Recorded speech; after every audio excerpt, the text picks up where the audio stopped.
The story begins with a girl surrounded by an enraged crowd. They shout, "Burn the witch and cleanse the empire." There's nothing she can do since she's chained. Many, furious, even demand that they tear out her evil, cursed tongue to feed it to the dogs. Meanwhile, the girl asks the Heavenly Mother if this is the price she must pay. The man is ready to recount the crimes of the accused that condemned her to the stake. She is there for her blasphemous disdain toward the empire by disguising herself as a saint, as well as the crime of attempting to eliminate the empress, blinded by her own jealousy. But for someone who supposedly suffered such an attempt, the empress doesn't seem very shocked by it, besides her wicked smile as she listens to the furious citizens demanding that they burn the girl. Even with all of this, the blonde looks up to the sky, speaking once more to the Heavenly Mother. She says that if she had a single sin, it would be the feeling of helplessness when accepting a false role that was forced upon her. Her regret is having had no path to become a true saint. The crown of thorns rests on her head, and the fire around her is about to devour her as the people scream in fury, awaiting her fate. Then the girl accepts it, the punishment for being false. However, she wants to know what retribution the mother plans to give the transgressors who forced her to pretend everything. If such an entity truly exists, the girl asks her to guide them to annihilation with her own hands, and to forbid her from loving anyone ever again. Alicia is enveloped by the Heavenly Mother's hand. She came because she heard her dear child plead and pray. The mother says that her only sin lies in her unwavering faith in love, and thus grants her the opportunity to change her life. Alicia screams as she is engulfed by the flames. From the sky, she sees a woman with black hair. As her life comes to an end, the girl remembers the moments she experienced, like when she got married, and when her faith was proclaimed. This time, Alicia receives the promise that in her new life she will receive abundant love. Thus, Lady Alicia wakes from this dream, screaming desperately. Her maid is beside her, worried, asking what she feels. The blonde can only say that she was burning. Through tears, Izzy says she was having a horrible nightmare, and that the girl left her worried for days, showing no sign of waking up. Somewhere else, someone gives thanks to the Monsignor, who doesn't seem very enthusiastic. The silver-haired man is receiving thanks for bringing dear Lady Alicia back to health. But before reaching this point, Alicia was very loved by everyone, and it was always a joy when the saint appeared to greet them. People shout that she looks radiant as always and ask her to show her beautiful face. When the morning sunlight blessed them with its light, she gently waved her hand to the people of the empire, who had waited since dawn just to be seen, thus asking for blessings for an abundant harvest this autumn, others for their families to have peace and happiness. A perfect scene with not a single flaw in sight. But none of them knew one thing. It was all nothing more than an act. Alicia was the perfect puppet chosen to behave according to the script. About a year ago, a prophecy was delivered to the empire. It said, "The one who radiates golden light and possesses cerulean gems. Their light shall guide the emperor's path." These prophecies were spoken in the ancient tongue, which could end up having different meanings depending on who interprets them and how they are read. Therefore, the practice was to gather scholars and theologians to interpret the words.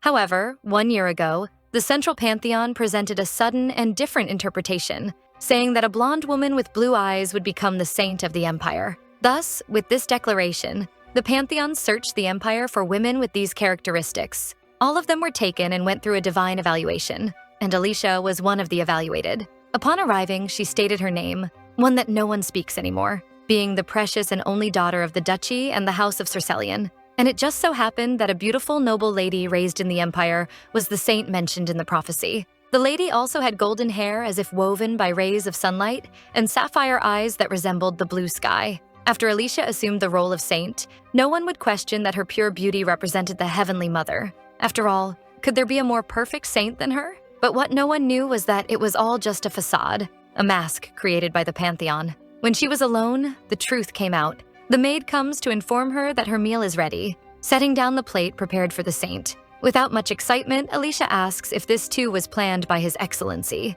The maid confirms, saying that the man begged the girl to eat as little as possible, and seeing what was on the plate, it's understandable why she isn't very pleased. This is the very man who made her a saint, and who controls what she eats, when she should sleep, when she blinks, and even each breath she takes. Everything was being observed and controlled in great detail. Even her marriage to the crown prince was imposed without her consent, proving that besides being false, her life was truly nothing more than following the script. However, even though it was an arranged marriage, in the end it was her only hope, because she had someone by her side who helped her cope with this place. Looking at the unappealing plate, she thinks she doesn't know when she'll get another chance to eat that day if she decides to skip this meal. Someone enters, calling for the saint. It's His Excellency, who says he is there to escort her to resolve an urgent matter. The girl immediately stands and greets him. He notices the plate on the table and simply says, "You were in the middle of your meal. It seems you've already eaten enough. Why don't we get up?" But he knows very well she had just touched the fork. Alicia even tries to protest, saying she hasn't even started. The girl barely had anything on the plate and is still being stopped. But with a stern look, His Excellency attempts his manipulation by questioning how a saint could be so attached to something as simple as food. The man continues, claiming that he has begged many times, saying that such attachments are not very worthy of sainthood, then asks if she needs more instructions. Then, at that moment, he grabs her forcefully. His Excellency asks why she is making that expression, since she must always be smiling regardless of the situation, making it clear that he ordered her, as a saint, to radiate the most beautiful smile in the world. Terrified both by his words and by being hurt, holding back tears, Alicia forces a smile, which pleases this cruel man. He finally releases the false saint and says that His Majesty seeks knowledge with urgency, and that he is certainly afraid, counting the days he has left. The man says he considers it a great honor and privilege to guide his soul as a loyal servant of the Heavenly Mother serving Alicia the Saint. He pulls the girl along to hurry, and in a calmer voice says that it is a request he makes. But it doesn't last long, as he soon makes his order clear. She must remain silent, as an incarnation of the goddess should. The entrance of the Empire's saint is announced. Everyone is lined up, forming a human corridor that leads them toward His Majesty. Acting her role, the saint says she received his request for knowledge. With a terrible appearance and trembling heavily, he begs her to answer one of his questions. His Majesty wants forgiveness for the acts he committed 25 years ago. This is where Alicia's acting begins to falter. After all, the girl doesn't know what he committed in the past, as she is a mere human who possesses no divine powers. So how could she answer that? Unaware of the saint's inner conflict, His Majesty becomes desperate, thinking he cannot be forgiven. Alicia stammers as she tries to explain that this is not what she meant. But a man near the end of his life is obviously not thinking clearly, even more so when he has a dark past. He grabs the saint's hand while crying heavily, begging that it can't be like this, which is obviously affecting Alicia. His Majesty wants to be blessed so he can have peace of mind. At this moment, he begins to cough, worrying his guards. Even so, the man continues with his request, and all Alicia can do is ask him to calm down. Desperate, he begs for forgiveness. This is too much for her, and she ends up pulling her arm away, asking him to stop. The girl closes her eyes in fear, then opens them to understand what happened. Realizing the old man has fallen to the ground, chaos begins with the men calling for the doctor. Terrified, Alicia can only repeat that she didn't do anything. At that moment, the prince arrives, wanting to know what all the commotion is about and saying he also heard that His Majesty is in critical condition. The guards look at him with frightened expressions and deliver the news that His Majesty has passed on to the other world. The prince's gaze turns to the saint. Alicia tries to say something but stutters, but all Victor demands is that she explain everything that happened there, leaving the girl even more terrified. Still shocked by the recent news, the redhead wants to know what happened there. Desperate, Alicia says she will explain, but His Excellency is quick, taking control of everything as he greets the prince as his loyal servant. He lies, saying that His Majesty was granted peace by the saint present there. His Excellency states this with complete conviction. Barely giving the body time to cool, he already says it is time for them to discuss the succession to the throne.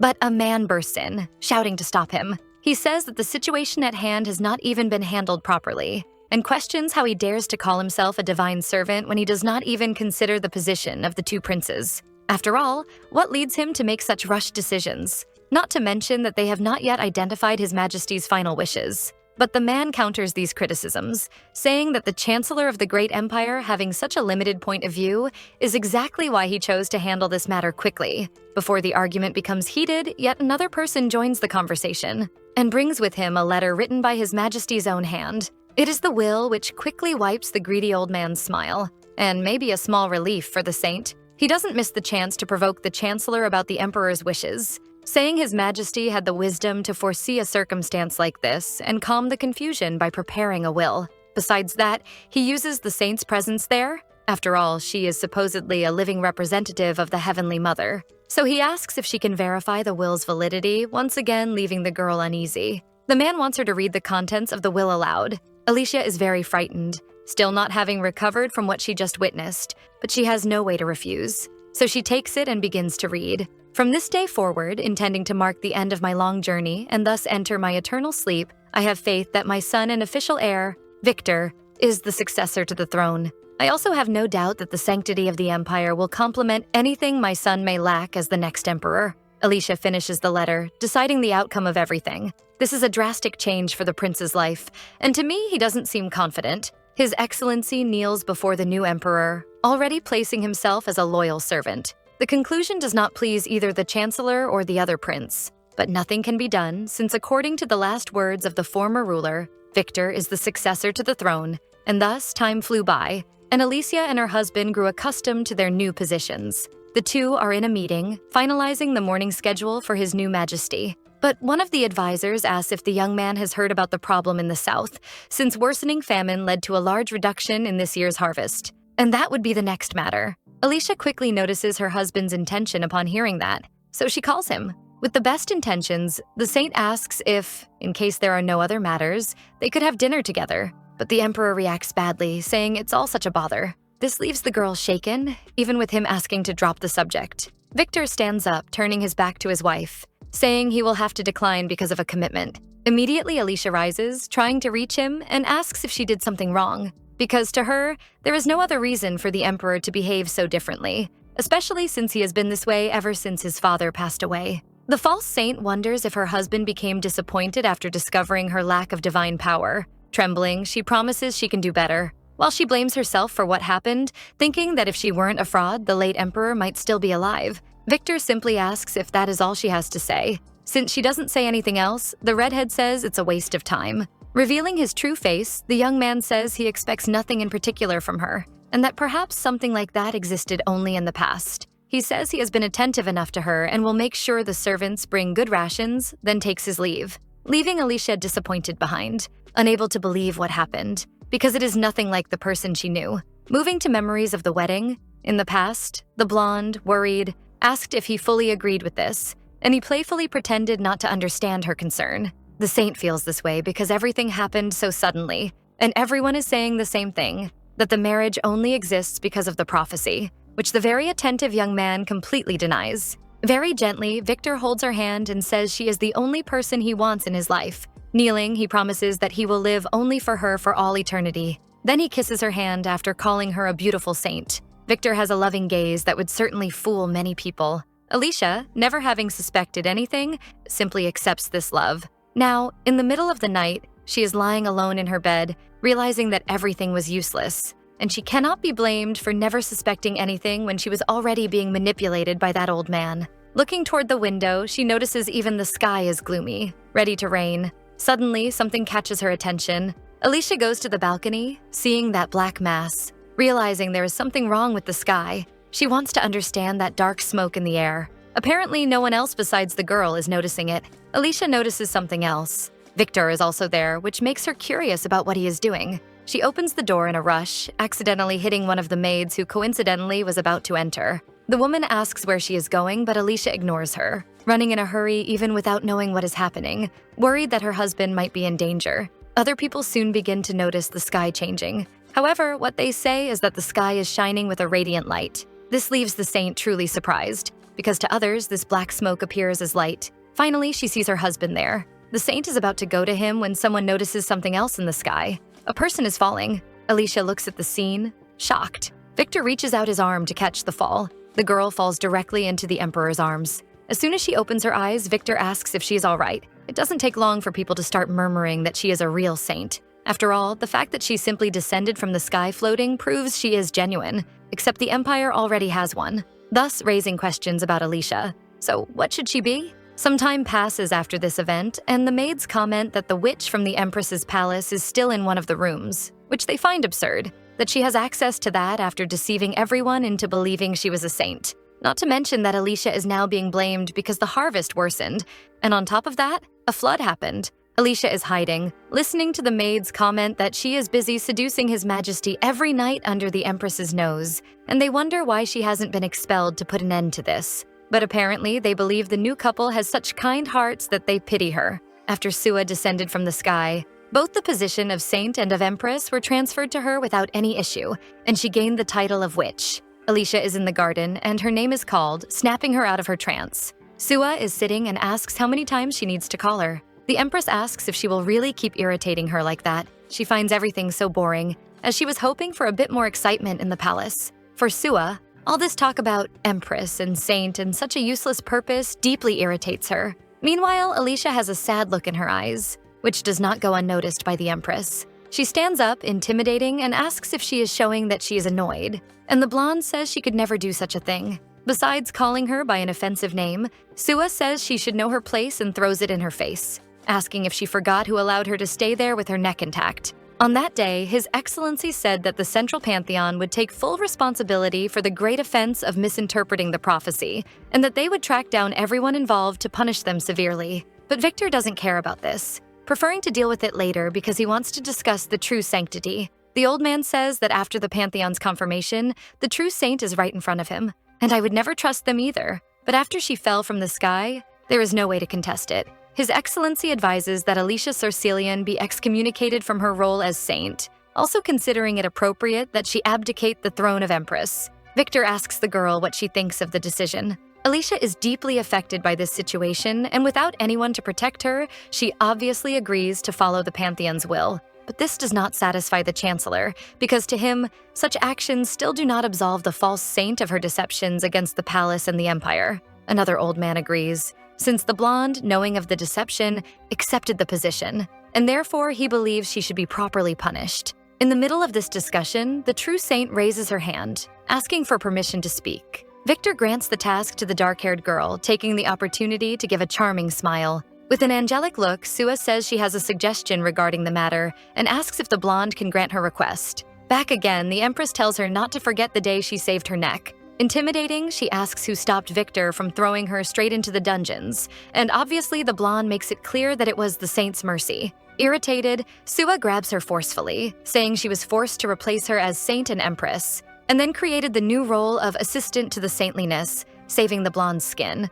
making it very clear that everything was thanks to her. Sua slaps Alicia across the face, still irritated by the way the girl looked at her. With the impact, the blonde falls to the ground. Even as the victim, she apologizes while the Empress continues mistreating her, wanting to appear as the only wronged one, and says the request was not enough. Alicia was about to say something, but she is kicked by the Empress. Sua grabs the butterfly brooch and asks that if she is truly remorseful for her actions, she won't mind staying without the object. But the blonde cannot allow that and begs her not to take it, which is good for the saint, who says she saw contempt on her face earlier, but now she sees something else appear. Alicia kneels before her, pleading, because it is a gift from her father, and she hasn't had the opportunity to visit the estate for a long time, having not seen him in months. Sua examines the brooch more closely. It is the only thing the blonde has from her family. That is why the so-called witch is willing to do anything she asks, even undergo a punishment, and she will not seek His Majesty's advice nor ask to be sent home. But the cruel Empress simply breaks her beloved brooch,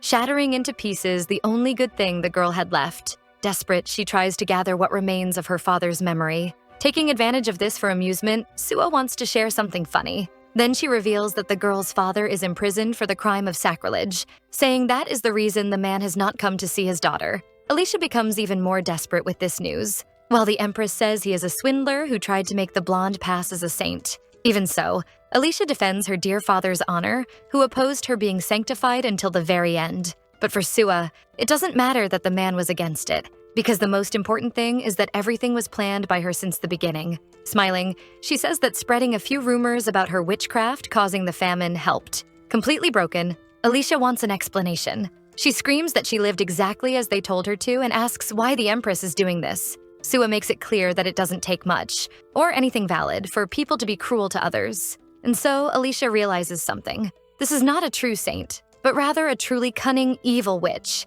This discovery will come with a price. With malicious intent, the wicked witch snaps her fingers. Then a swarm of crows suddenly appears. They fly toward them, and Alicia wants to know what the woman is plotting. Something that is certainly not good. Sua begins screaming for help. Immediately, one of the guards appears. He sees the swarm of crows attacking the Empress. Sua says this is because the witch is using her magic to finish her off. The birds make one last attack, leaving the Empress badly injured, who then collapses to the ground, thus causing a new commotion. The guard picks up the Empress and complains about why the others are just standing there. Then he orders them to seize the witch. In the dungeon, people whisper that Alicia thought she would get away with this even with all those witnesses, which they consider audacity after harming Her Majesty. As if being called a witch were not enough, the girl was also accused of attempting to eliminate the Empress and thus condemned to the penalty of life's end. She wonders whether her beloved Victor would think she would never attempt such an act, and I think the protagonist truly is a saint for still believing this man is kind.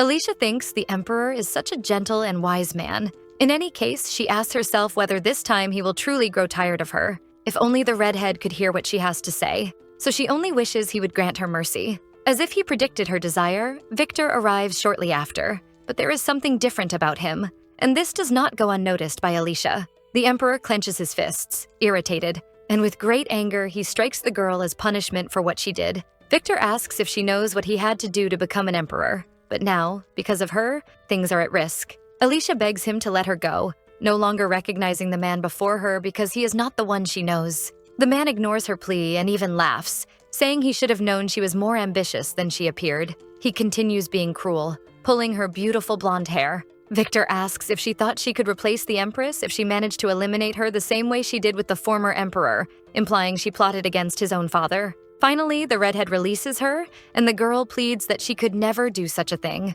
Victor pushes her and questions why she harmed Sua. Even wounded and mistreated, Alicia begs, saying she never wanted to do anything and asking that if he ever loved her, he believes she is not a witch. But what can the redhead say about love for her? He asks if she really just threw that word at his face. Victor grabs a fire poker and heats it in the flames while saying he will teach her a lesson, just for the sake of old memories, making it clear that he never, absolutely never, loved her even for a moment. He says the girl was only a tool in his grand plan to inherit the throne, and now that she is not even a saint, she has no use. Realizing his intent, Alicia begs him to stop. The man kicks her and says that if she had stayed quiet like the idiot she is, at least he could have had some fun with her whenever he needed. But unfortunately for her, Victor then brands the poor Alicia on the back, causing her to scream in pain. After all this cruelty, he says that an ugly and ruined mark suits her. The Emperor orders them to remove her fingernails and do whatever it takes to obtain a confession, as well as bring the girl's father if necessary. But Victor thinks about it more and realizes that a confession is not enough, demanding that the witch suffer greatly, which leaves the guard somewhat confused. Then he makes it clear that the ignorant peasants are in revolt, and nothing would calm them more than seeing the witch responsible for all their suffering endure the maximum amount of pain. And thus, Alicia's fate is sealed. The crowd is united for one purpose: to see the witch burn. It was as easy as turning a hand. The guard reads Alicia's sentence, which says that the accused soul shall be claimed by the flames and her spirit become miserable for eternity, unable to reincarnate forever. He asks if the girl has any final words. Alicia thinks about it. She begins by saying that if she truly is innocent, and since the man claims her spirit will be lost in this world, Alicia swears right there that the demonic transgressors who forced her to stay there, who defiled and insulted her father and herself, that she will never forgive what was done, ensuring that their souls rot and decay, that they end up twisting and thrashing in eternal agony. Victor mocks her words, asking if they really need to keep listening, because he wouldn't expect anything different from a witch. Then he orders them to cut out that evil, cursed tongue and throw it to the dogs, and so they obey. Alicia thinks that if only she had one more chance to undo all of this. She wants the permission to lead them to annihilation with her own hands. With the torch in hand, the guard declares that God have mercy on her soul. The witch wishes to lead them to destruction. Alicia awakens from her sleep. Izzy is at her side, worried and wanting to know if she feels well, and the blonde, confused, says she was burning. The woman says it must have been just a fever delirium and that the girl fainted for days, leaving her very worried. Lady Alicia starts coughing, making the older woman desperate to know if she is all right. In her hand, the girl notices she has salty water expelled from the cough. This worries her, and she asks Izzy what it means. Izzy says the strong fever was not improving, and they thought they had lost her. Confused, Alicia thinks about the fever she doesn't even remember. At that moment, a man appears, saying the girl is still a bit warm and suggesting she stay in bed a little longer to rest. The girl looks at him, wanting to know who he is, noticing she has never heard someone with that kind of voice. The silver-haired man asks if it is possible that she could return. Izzy is the one who answers, in tears, thanking His Eminence for everything he did and asking how she could repay such a debt. Meanwhile, Alicia notices the woman is practically pushing him against the wall. As calmly as possible, the man explains once again that he is not a doctor, but merely a cleric, and what he performed was not a ritual of healing, but a simple intercession. In any case, she still has a fever, so he asks her to make sure to choose a doctor to care for the girl. Still dazed from waking up, Alicia worries about the fact that she cannot remember anything that happened, and that is all she wants to know. Far from the girl, they talk. The silver-haired man wishes for the lady to recover her health and says his services are no longer needed. Izzy thanks him for everything His Eminence did and wishes for him to return safely. Alicia calls for her maid. Immediately, Izzy goes to her, asking if she wants food, suggesting a tomato soup that is quick and easy to digest, or if she prefers to take a bath. But it is none of that. The girl is simply confused, not knowing what happened there. She asks what the older woman meant when she said they thought they had lost her. She cannot remember what happened, explaining that it feels almost like waking up from a long dream but being unable to remember exactly what it was about. Izzy suggests it must have been because of the fever, revealing that she kept drifting in and out of consciousness for a long time because of it. Alicia considers that this might be true, because honestly, she cannot remember anything, everything feeling foggy, but the maid tries to comfort her about that, saying not to worry because if she can't remember, it surely wasn't worth remembering. And we know well that those memories would be nothing but painful for the girl. In the end, the lady accepts what the woman says, thanking her for the advice. Izzy says there is no problem, since her only priority is to make sure she gets better, and informs her she prepared a tomato beef stew just for her girl. Alicia perks up at that, saying she is starving, and it sounds amazing. But this enthusiasm surprises the maid, since the blonde never liked beef much.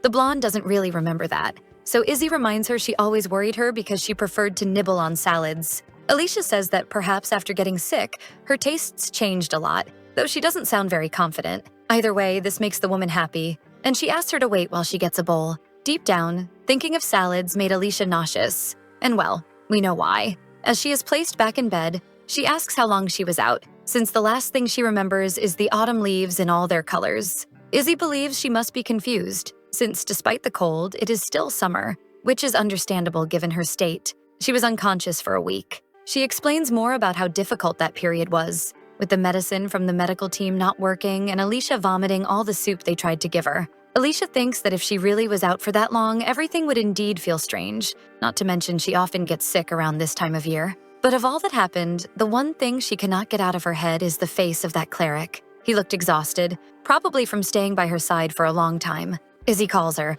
asking if she heard what she said. The woman asks her to pay attention, and Lady Allie only comments that she didn't manage to properly thank the Monsignor. The older woman explains that His Eminence is a priest in a monastery where he stayed for a brief time. She reveals that the silver-haired man stayed by the girl's side during the night, praying for her recovery. Everyone is grateful for that. Knowing this moves the girl deeply, especially because she was unable to repay him. So she asks that the monastery be checked so she can send a donation, something that excites the older woman, since the place is always in need of help. Suddenly, the bedroom doors are opened in a rush. It is her father, Duke Theodore Sarcelian. The man is relieved that his daughter woke up and bombards her with questions, wanting to know if she feels well, if she regained strength, and even how her legs and arms are. Smiling gracefully, the girl says she is fine. Izzy reprimands him, saying the blonde still needs to rest, and he apologizes, saying he simply got excited upon seeing his little girl awake, grateful for it. Alicia assures him she feels much better. Theodore lets out a relieved sigh,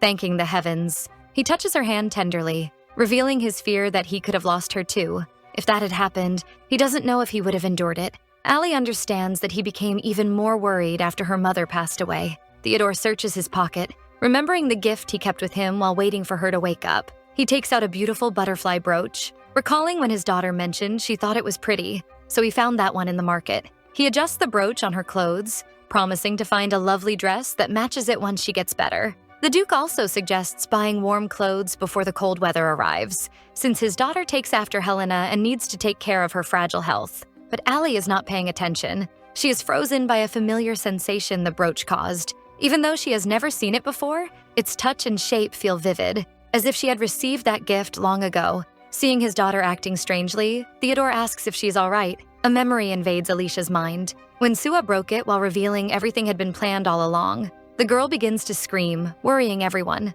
Deeply shaken, Alicia wonders how she could have forgotten all of this after everything they did to her. The lady sobs as she cries, and Izzy approaches, worried, asking if she is all right, but the girl weeps in agony for everything those transgressors did to her life. Some time passes, and it is very late. The Duke tries to relax, but as soon as he notices Isadora's presence, he asks about his daughter. Worried, the woman says she isn't getting much better and that the girl didn't eat anything all day, staying confined to bed. Theodore intends to find out what caused her to panic so suddenly. It would have been easier if at least Allie had said something. So the two of them sigh. Suddenly, they are surprised by Alicia's voice asking permission to enter his office. The blonde appears looking much better than earlier. Immediately, the Duke goes to her, saying she could have called him if she needed anything instead of coming, since she still isn't fully healthy. She smiles, assuring him that everything will be fine. But the reason she is there is that there is something she wants to discuss with both of them. Alicia's expression changes completely. Very nervous, she doesn't even know where to begin. But first, she needs to show them something. Alicia closes the window curtains so that no one besides them will see. Izzy and the Duke look at each other, confused. The blonde asks them not to be alarmed by what she is about to show. She begins removing part of her clothing, leaving the two absolutely stunned by what is on her back. Her father especially is deeply shocked by it, wanting to know the meaning of that scar. Theodore asks her to explain it, so it is time to tell them that she once died and returned to the past. After hearing all of this, Izzy is shocked that they did something so horrible to the lady. The woman even starts crying, imagining what those demonic creatures did. Isadora embraces the girl, declaring that those horrible people must receive an unfathomable punishment. And I am impressed with this story, since in many others, the heroines simply accept all the suffering inflicted on them, but here she actually has support for revenge. The maid keeps lamenting what happened. After all, how could someone have the courage to do such a thing to the girl? Meanwhile, Theodore is outraged that the Crown Prince and Prelate Labentius did this to his Alicia. The girl reveals that soon the Central Pantheon will share a prophecy about a saint, and that it is certainly very likely that the chosen saint this time will be her once again. The girls are outside enjoying the morning breeze, and Alicia wants to ask Izzy a question. If things ever got so out of control that the woman had to run away, where would she go? All the older woman wants to know is what goes on in Alicia's head all day, but her answer is that she would probably flee to a monastery. This makes Alicia curious about the reason for that decision. So Izzy explains that there is nothing more isolated in the world than a distant monastery. Not to mention that divine servants also don't need to pay taxes or be drafted. Alicia says with so much excitement that the woman is absolutely right that she even startles her. Ideas begin forming in the girl's head, and she asks the woman if she would love for her not to become a saint. Obviously, Isadora doesn't agree with that. Angry, she even wants to storm into the throne room and make those people regret ever laying a hand on her. Besides, her father is very worried about this issue and is trying to find a way to stop the prophecy. Alicia says there may be a way. She still doesn't know the exact answer,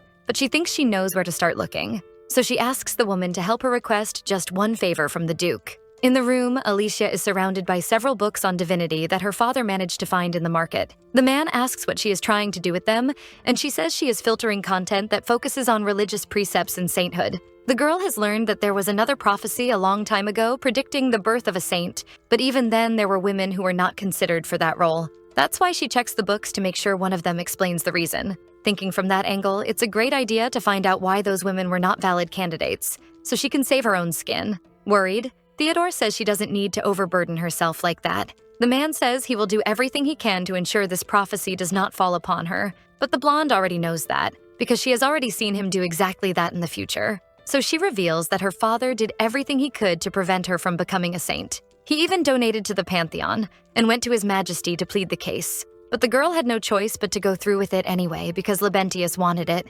Alicia says that unless they remove her face right this moment and make her completely unrecognizable, she will remain the holy woman that man desires. The girl warns that they have less than half a year before the prophecy is announced, because any living woman at that time with golden hair and blue eyes, regardless of class, background, or physical location, will be forced to be admitted for the divine evaluation. So Alicia begs him to allow her to do everything she can to protect everyone. Even though it's not what he wishes, Theodore accepts that she must do what needs to be done, but the man feels miserable for not being able to protect his only daughter. He asks that at least, in exchange, the girl remember to eat her meals, since Isadora is very worried about her, and so the two of them strike a deal. Thus, the man leaves her there handling things. Upon meeting Izzy, the maid says that it is in moments like these that she most remembers Duchess Helena, with all the determination the girl has. And he agrees. Losing Helena so young made a bright and energetic girl mature overnight. His poor daughter never had the chance to express herself the way only a child can.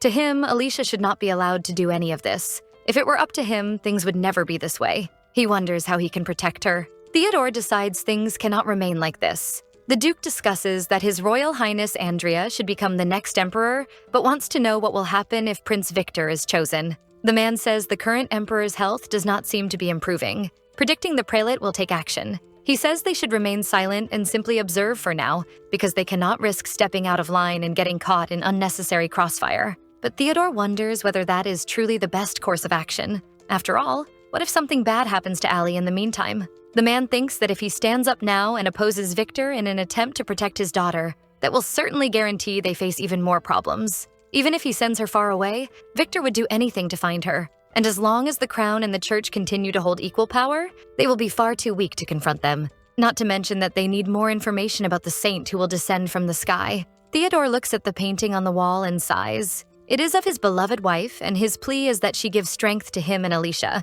that from where she is, she helps protect their daughter. Meanwhile, the blonde continues in the library. Allie is determined in her research. Spending so much time there, exhaustion and fatigue were bound to catch up with her. She flips through the book. When she finally finds something that is truly worth it. According to the sacred scriptures, a nun or vestal in the service of the goddess cannot be considered the answer to a prophecy, so she simply needs to become one. Alicia thinks about how cruel destiny can be sometimes, and in her case, it was terrible suffering. To avoid becoming a saint again, she must voluntarily submit to the church's service. Some time passes, and Alicia already has her things packed and ready to leave. Izzy and Theodore suffer because of it, but there is not much the girl can do, so she asks them to keep all of this a secret. She also asks them to hide it from the staff and advises them to pretend she disappeared in the middle of the night without saying a word. Isadora cries at her departure and laments that it happened so suddenly, giving her no chance to do anything, only to stay behind, say goodbye, and for the lady, that is enough.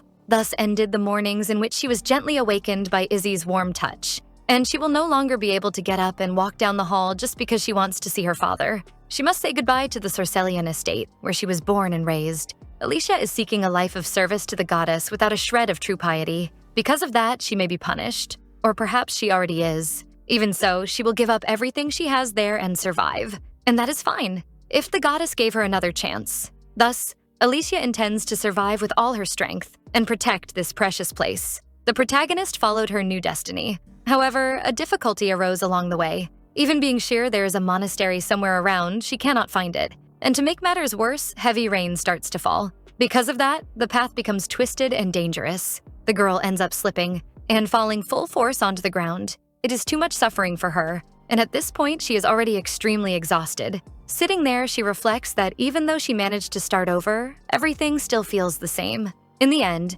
she ran away only to end up collapsed in the same pile of mud again. When she is about to give up on everything, a light appears in her path. A person says she came out to see where all that noise was coming from. It is a vestal, who smiles gently and says she didn't know they had guests. With a hopeful look, Alicia thinks that thank goodness this means she is in the right place. Desperate, she tells the sister that she desperately needs to speak with her, almost begging, but the woman asks her to take it easy, for she notices her exhausted state from the journey, so she asks her to follow her to get out of the rain first. Alicia observes the place and already gets the impression that it is desolate, even for a monastery in the forest. Not to mention she doesn't know where the other people from there are. The sister takes her to a kitchen where a soup is being prepared. She takes a bit and hands it to the girl. The older woman then calls for her attention. She then asks what brings her to that humble little monastery. Alicia thinks carefully about what she will say. Then she throws herself on the ground, begging the sister to let her live there. Crying, she says she won't be demanding with her accommodations and doesn't mind staying in a shed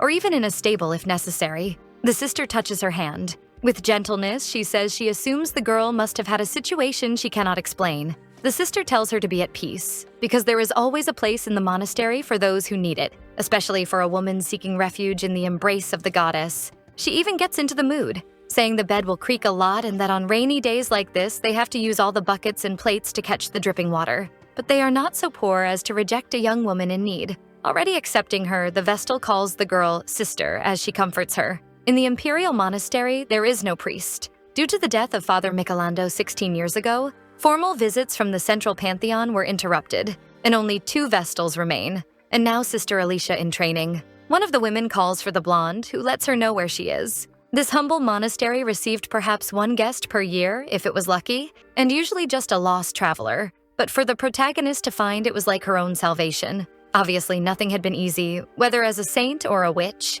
Alicia receives instructions on what to do with the clothing. It may seem like an easy task for ordinary people, but she had never done manual labor, so she truly is in training for everything. Even so, these moments in her life are precious. Sister Dorothea calls for the girl. With a worried look, Alicia says it is very cold there and curiously asks why the older woman is outside, not to mention she hasn't been feeling well lately. The woman laughs, saying she is fine. Dorothea says the night reminds her of the time when the blonde walked all the way there in the rain to find them. Looking at the sky, she reveals she had been very curious about something that day. How the eyes of a young woman could carry a kind of remorse one only sees in the elderly who have suffered every imaginable hardship. Dorothea leans closer to her and says, "I thought to myself, this girl will stay with us for a long time." It felt like gaining a new member of the family, and Alicia has no idea how happy that made her. But the blonde feels that same warmth. And how could she not be grateful to someone who was the light in her darkness? One thing Alicia would like to ask Dorothea is how her eyes can be so kind and welcoming. Yet whenever they drift away, such deep sadness surrounds them. She wonders if that is why she never rejected her and why she treated her with such gentleness. The sister suggests they stop for the night and go back inside, since the night air is already growing stronger. Suddenly, the woman begins coughing. This terrifies Alicia, who says it is because the woman pushed herself too hard. But Dorothea tries to reassure her, saying winter is coming soon, and here in the monastery it is wild and cruel, so they must begin preparing for it quickly. Some time passes, and the sisters beg Dorothea to wake up. Her fever will not go down, which is apparently due to her illness worsening. Alicia wants to know what they should do in such a situation, but the sister says they have run out of medicine because recent storms prevented them from going out for more. Dorothea begins feeling even worse, worrying the two of them further, making Alicia realize that in this situation, there is nowhere they can take her. There are no medical facilities nearby. In desperation, she forces herself to think of a solution. Alicia remembers the conversation she had with Isidora, thanking the woman for sending donations every month to the Archelio Monastery, where the Monsignor resides. And it isn't that far from there. Oh, and she also learned that His Eminence's name is Edwin. That memory came as an answer to her question. It's him, the one who prayed for her while she was sick. Alicia is certain the Monsignor will help once he learns of the situation. Sister Irene laments that when she finally convinced her to see a doctor, things worsened. If only they had some way to lower the temperature, it would already be a relief. Hearing this, the new vestal announces that she needs to go somewhere, which does not please the other, since besides Dorothea being very sick, it will soon get dark. But for Alicia, only one place comes to mind as a solution, so Irene wants to know where she intends to go at such an hour. Thus, the blonde tells her about Archelio Monastery. The place is not only the largest in the region, but also close to the capital, and she is sure there are resident doctors there. Irene wants to know how she intends to get there, since it is a full day's journey by horse and cart, not to mention her worry about Alicia planning to go alone. Alicia doesn't even listen. She rushes, saying she will find a way and asks Irene to take care of Dorothea until she returns. Irene is left behind despite her protests. The older woman finally wakes up. When she asks about Alicia, Irene tells her the truth, that she went in search of help at Archelio Monastery. Even weak, Dorothea notices something about the blonde. She holds her crucifix tightly and says they will need to discuss something regarding Alicia. Meanwhile, the blonde faces the storm outside, refusing to sit and do nothing but pray. Thus, she will do everything in her power to save Sister Dorothea. Alicia even begs God for help, terrified of losing her. But getting there will be difficult, so she needs a horse. But the man says he doesn't have one strong enough to make a round trip to the capital, especially in this demonic snow. And his conscience would be heavy letting an animal suffer such a journey. Even with Alicia insisting, he cannot help with that. She insists, saying that if she doesn't reach Archelio Monastery soon, Sister Dorothea will not survive. Alicia says that helping will repay him 10 times over, but the man refuses to negotiate about it. Another person approaches, noticing there is a problem. It is Master Nevton. That name is not unfamiliar to the girl because standing there is an old acquaintance. Nevton brightens when he sees her and asks what she is doing there wearing vestal robes. Alicia is also surprised to see him there and wants to know what brings him to that part of the city. The man explains that his family's country house is nearby, the same one she used to visit when she was just a child. Jaren says he was on his way to deliver a message when he heard some commotion near the stables, so he decided to check it out. The master hugs the girl tightly, almost leaving her breathless with how happy he is to see her. Alicia realizes that with Jaren, things might improve. After all, they seem to have a good relationship, so she calls him immediately. Allie says she needs his help,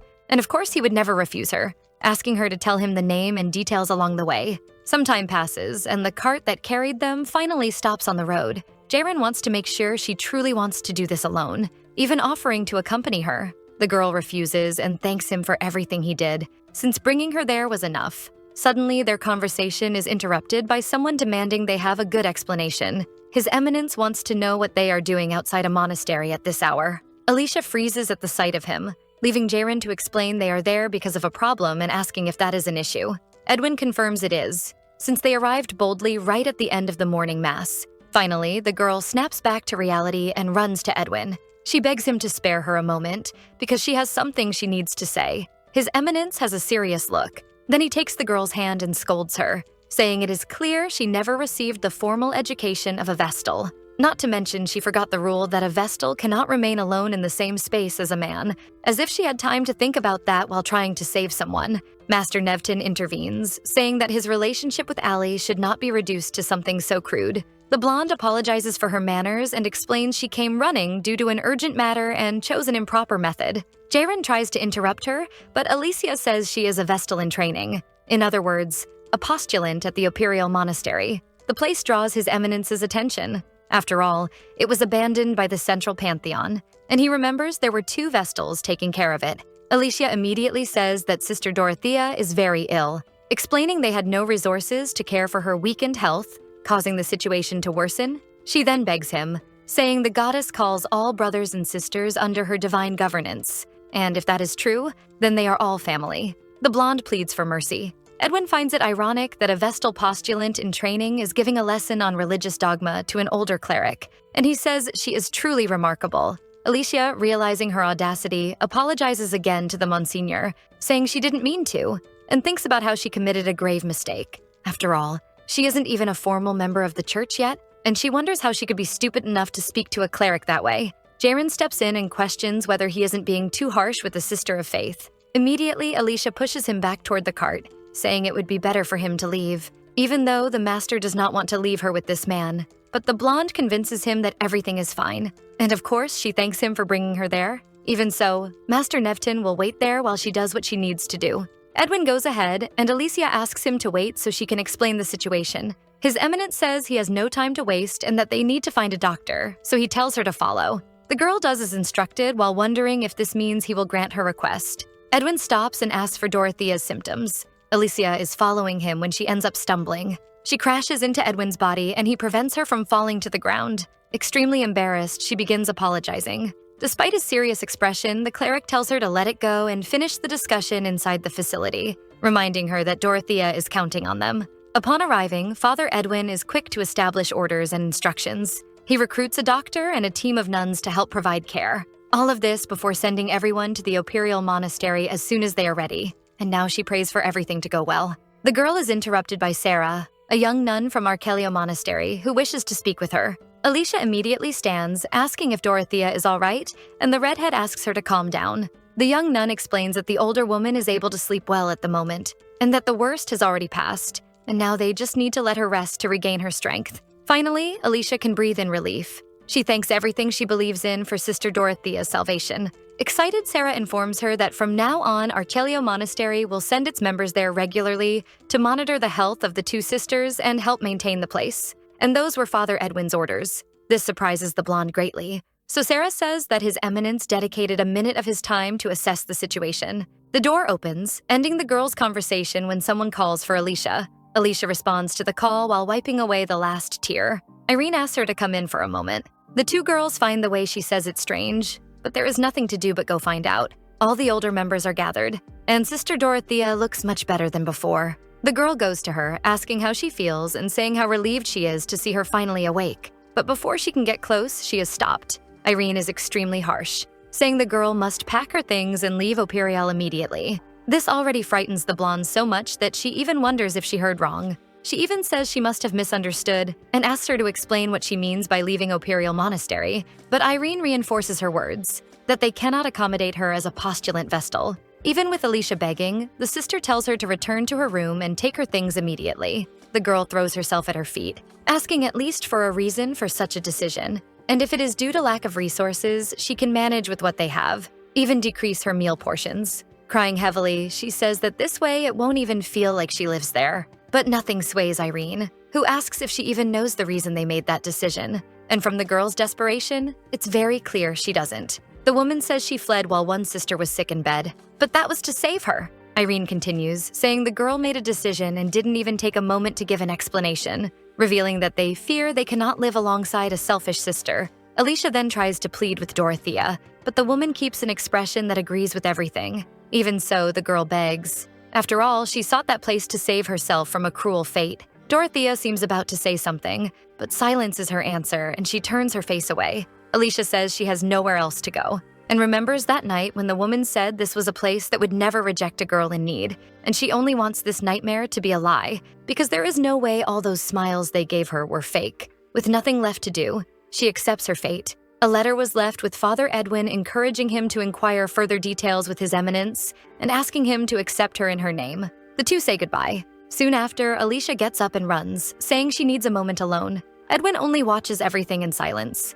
and gives one last look at the girl. Outside, Jaren asks if she is all right. Apologizing for overhearing the conversation, he asks if they were too harsh and already argues that it's not as if she did it on purpose, not to mention that this selfish act saved the sister. The master says that maybe this is for the best, since now she can return home, knowing the Duke is very worried. Very softly, Alicia asks him to stop, but he continues, saying he didn't like the idea of her becoming a nun, because that means she can't marry. So the girl simply explodes, making him fall silent. This even startles him and he apologizes. The girl explains that this has nothing to do with him, and asks him to go back, saying there was no need for him to return all the way with her. Jaren begs, saying she cannot disappear like that again. But all Alicia asks is that he return. Jaren even tries to catch up to her, but there is no chance. Crying quietly, the blonde laments this. After all, she knows Nevton thought she was asleep in the cart last night when he courted her. However, she cannot return those feelings, especially when she has just been abandoned by people she loves once again,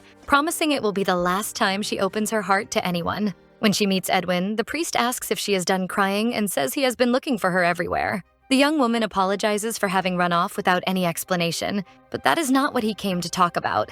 Edwin is there to say that he clearly remembers having said he wished never to see her again, and he was surprised to see that Lady Sorcelian chose to become a postulant vestal.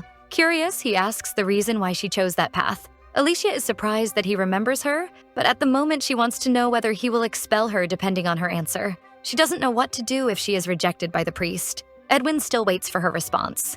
The man says that if the question is too difficult, he will ask another. Coming very close to her, he asks, "Do you truly wish to become a nun?" With him approaching so closely, it is Alicia who steps back. What truly worries her is the possibility of being rejected, but this has to be her last hope. With that look, the girl feels even more nervous. Finally, Alicia answers with certainty that she does want to become a nun. Even firmer, she says, "You may chase me away. Say I have no permission, but I will do whatever I can to become a vestal." This determination is because she needs to live if she wants to seek revenge, and this is the only way. Edwin gives only a small smile. Then the man turns and asks her to follow him. Impressed that it is so simple, the girl asks if he doesn't need to ask more questions and whether there is any procedure she must follow. Finding it strange that it is this easy, he stops and asks why he would bother with all that trouble. After all, she said she would do anything to fulfill her purpose. Edwin makes it clear that he hates repeating himself, but says he received written authorization from Sister Irene and asked for her desire.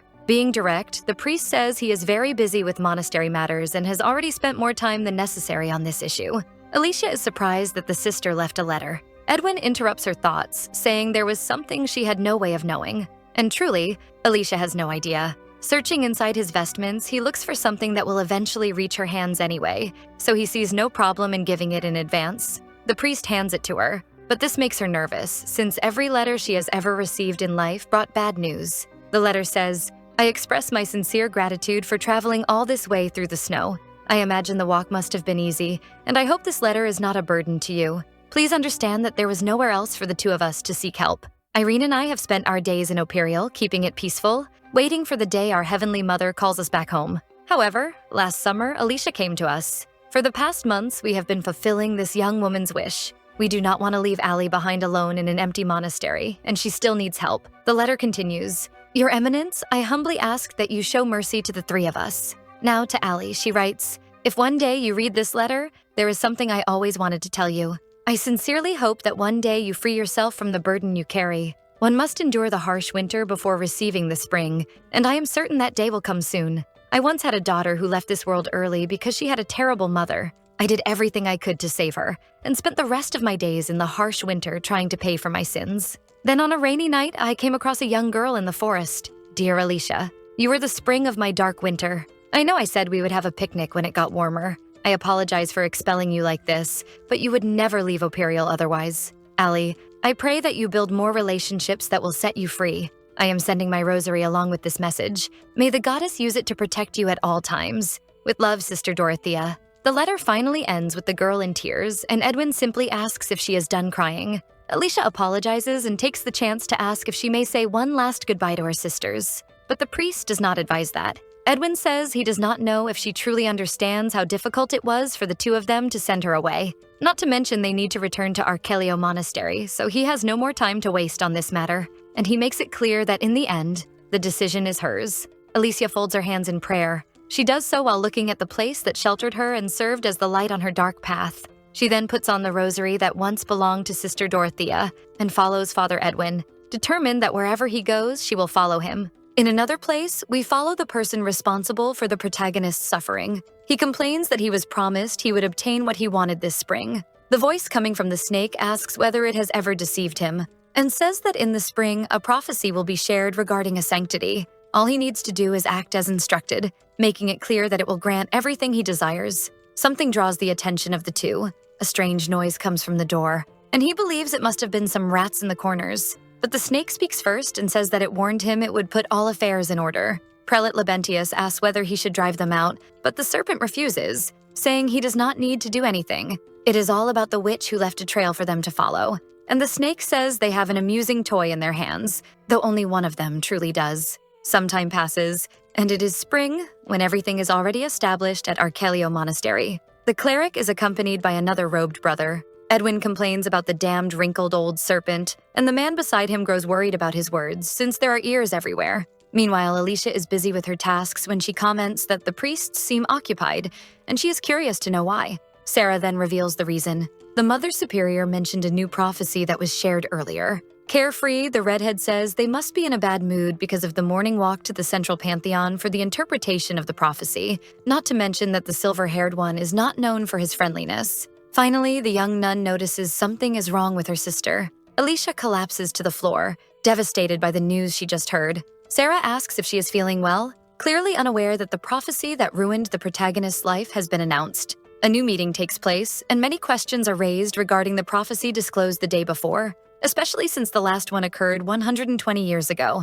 That was during the devastating famine. Another person draws attention amid all this interrogation. Edwin asks whether the prophecy delivered just hours earlier has truly already been interpreted. Labentius does not miss the chance to comment that he does not seem very satisfied, and even provokes him, saying that the silver-haired cleric feels ashamed for not being the one to receive the prophecy directly. He also says, with a family history like his, anyone would feel that way. Remaining calm, Edwin says he has no desire to engage in this passive-aggressive power struggle with him, and justifies that he is only asking for an explanation since this deviates from previous practices, because something like this can have many interpretations and is generally deciphered together by a seer and a high priest. The prelate becomes defensive, questioning whether he is truly challenging and questioning the prophecy, but the cleric explains he is merely expressing concern because they may repeat the same mistakes as their ancestors. Like a serpent, the man approaches him and says, "This is a prophecy delivered by the Heavenly Mother herself to me, and not to a low-ranking priest like you."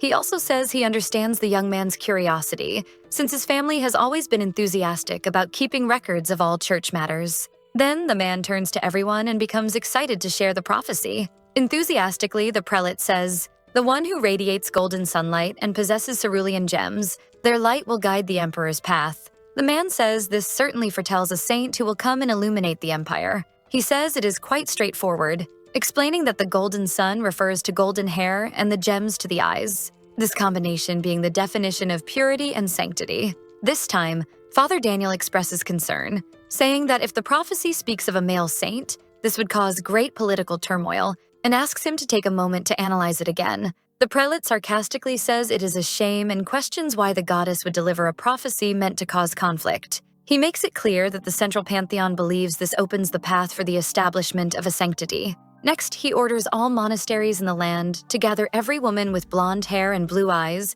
and submit them to divine evaluation, for the peace of the goddess and for the great empire. Some clap in approval, while others do not seem very confident about it. Daniel whispers that this means there will be more victims. Edwin agrees completely. The silver-haired cleric says it will not be easy to try preventing this unless they find a way to bury the tasteless old witch and put her 2 feet under the ground, and his colleague reprimands him, reminding him they are still in the pantheon. His concern is due to the error that occurred 120 years ago, when a prophecy appeared at Archelio Monastery, promising the end of the famine that had already lasted 3 years, saying the famine would end when sacred hands gathered and presented 100 pure pearls, and it was interpreted as a sacrifice of 100 virgins, leading to the senseless capture of civilian girls, their heads placed on the altar, and even then the famine continued. But the members of Archelio Monastery gave the prophecy a more literal interpretation and handpicked 100 untouched pearls from the sea to place upon the altar, and only then did the rain begin to fall.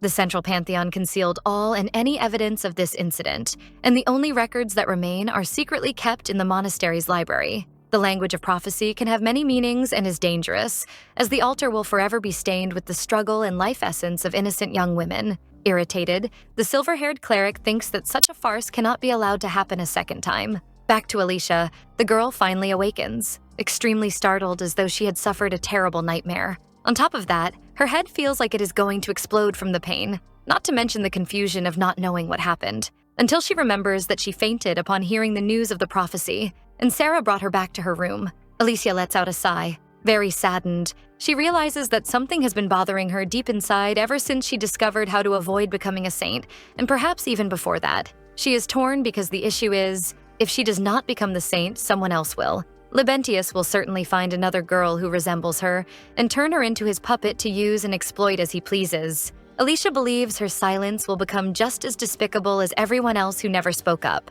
But even so, she cannot voluntarily walk into that trap knowing what she knows. That is why she must make a choice. The girl goes to Sister Susanna. The woman asks about her condition since she heard she had not been feeling well, and the blonde assures her she is much better now. Alicia asks whether it is possible for nuns to confess, which surprises the older woman. Susanna confirms it and explains that the church and its facilities are for all believers, including the servants of the great goddess. However, she says that Father Edwin has not left his office since returning from the Pantheon this morning. She says the man is probably researching the new prophecy, so perhaps the confession could wait until next week. A little insecure, the girl says she has something she needs to share today. Therefore, she does not mind waiting, and asks the sister if she could inform Father Edwin that she will be waiting in the chapel. Even finding it a bit strange, Susanna accepts. Alicia did exactly what she told the woman. She stayed there for so long that it is already night. She believes that perhaps Father Edwin will not appear. However, her doubt is soon resolved,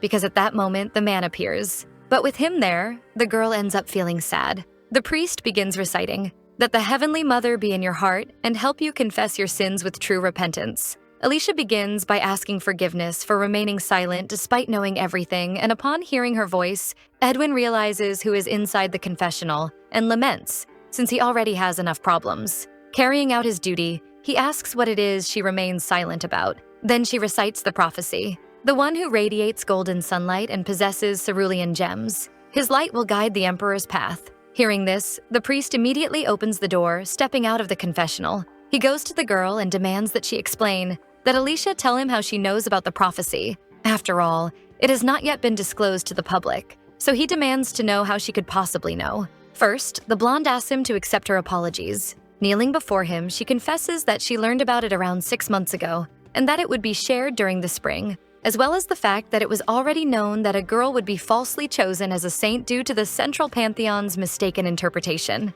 And she says, with tears in her eyes, she will be labeled a witch before having her life taken. Alicia begs the priest to help her so they can prevent this tragedy from happening. Edwin considers the possibility that this is true, but irritated, he questions why she only said something now, because had he known earlier, measures could have been taken and he could have prepared better. The young nun reveals that she had not said anything before because she was the girl who met a terrible death. He is surprised at first when he hears that, but then he laughs, asking if she came from the future and whether she expects him to believe such nonsense. Alicia understands this is difficult to believe, and for a priest, he has very little faith. The girl does not give up and says that deep in his heart, Edwin feels something is wrong with the prophecy. After all, he locked himself in his office ever since his visit this morning. She asks if he is not searching for alternative answers to counter the Pantheon's interpretation. Edwin becomes startled. It is as if the girl had been watching him the whole time like a ghost without him noticing, for he truly had spent the entire day occupied with that.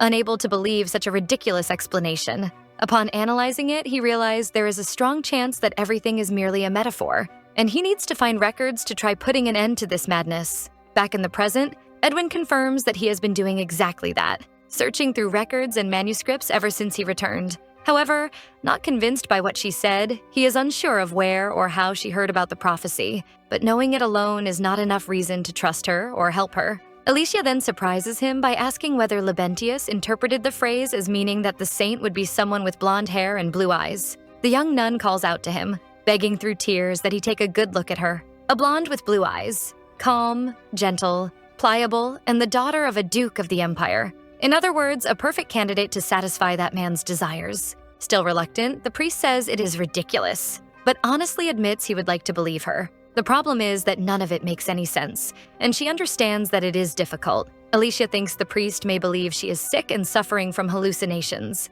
Even so, she cannot give up yet. Seeing the girl stand, Edwin asks where she is going. She does not answer. She only makes sure that all the curtains are closed. Alicia had not expected to have to do this, just as she had needed to show her father and Izzy after her return to the past. A night when the moonlight entered her room, and its light fell upon the wound on her back. Alicia can clearly remember that moment, when the malicious Victor said mockingly that it would be impolite to refuse a gift from the Emperor. Even as she screamed and begged, he burned that mark into her back. While thinking about this, the girl begins removing her robe, because it is the only proof she has. Edwin stares at the scene in shock. The priest asks what she is doing, reminding her that they are in a sacred place. Alicia ignores him as she prepares to reveal the evidence that the goddess returned her to the future. Apologizing to the cleric, she says this is the only way to show her memory and shame.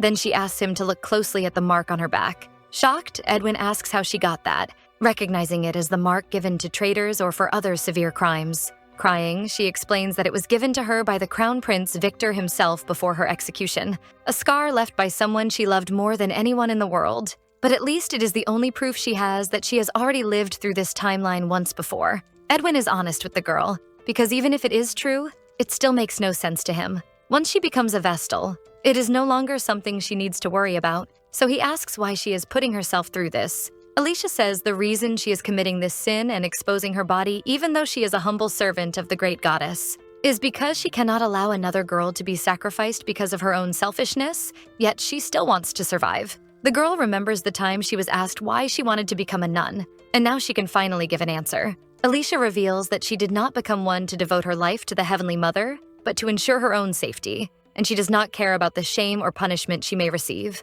She only asks for his help, for they cannot allow an innocent life to be sacrificed because of the greed of the powerful, and those people must pay for their sins. Once more, she begs him to believe her and help. In the end, Edwin accepts, but makes it clear he is still a bit disoriented by this information, and is already expecting all of it to be complete nonsense. The priest approaches her, giving legitimacy to her confession. Alicia thanks the goddess, feeling once again as though she is standing upon thin ice in her faith. This means she can save not only herself, but also the new saint. Finally, in his room, the priest thinks about the day, being buried up to his neck dealing with the social assistance plan for the lower class when the prophecy of the sanctity appeared, becoming yet another problem in his hands. He also doesn't know what to think of Alicia having claimed she came from the future, feeling almost insane. The silver-haired man grabs the cup beside him and pours it over his own head to regain control, because he is no longer a boy going through puberty, and he cannot forget that he is a priest who has taken a vow of chastity. Edwin spent his entire life devoted to the monastery, which would make anyone think he is immune to such things. He goes to Daniel's room, knocks on the door, receives permission to enter, and surprises his colleague by standing there completely soaked. The silver-haired priest needs his partner to contact Father Marco because they must perform the nuns' baptisms a little earlier this year. In the morning, the blonde meets Sister Sarah. The redhead is excited that they will soon become nuns. However, she comments on her curiosity as to why the baptisms are being done earlier than usual this year, since normally it is about 2 weeks later. In any case, she is happy about it, but Alicia feels a bit guilty because she knows the truth behind it. That night, Edwin had asked how he could help her. Alicia begins by asking if he knows what allows a woman to be exempt from this selection process. He does know, those of advanced age, as indicated by the divine scriptures, girls who have not yet reached adulthood, and women in service of the Heavenly Mother.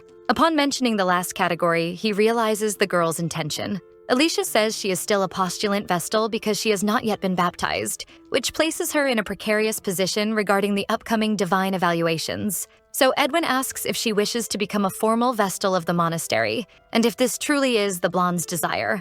The priest agrees, since it is a situation he can control, and asks what she intends to do afterward. Since he is only a priest, he has no authority to protect her from the prophecy. She knows that, and soon another girl will be chosen to become the false saint, and people will believe she is a witch and eliminate her. Alicia intends to do everything she can to prevent that, even if it means eliminating everyone who contributes to placing that girl in such a situation, including a real saint if necessary. The priest looks at her and says that is not a very appropriate thing to say at the moment. Alicia laughs, realizing she went too far. She says she simply felt the priest might be able to help her, making the silver-haired man question what gave her that impression.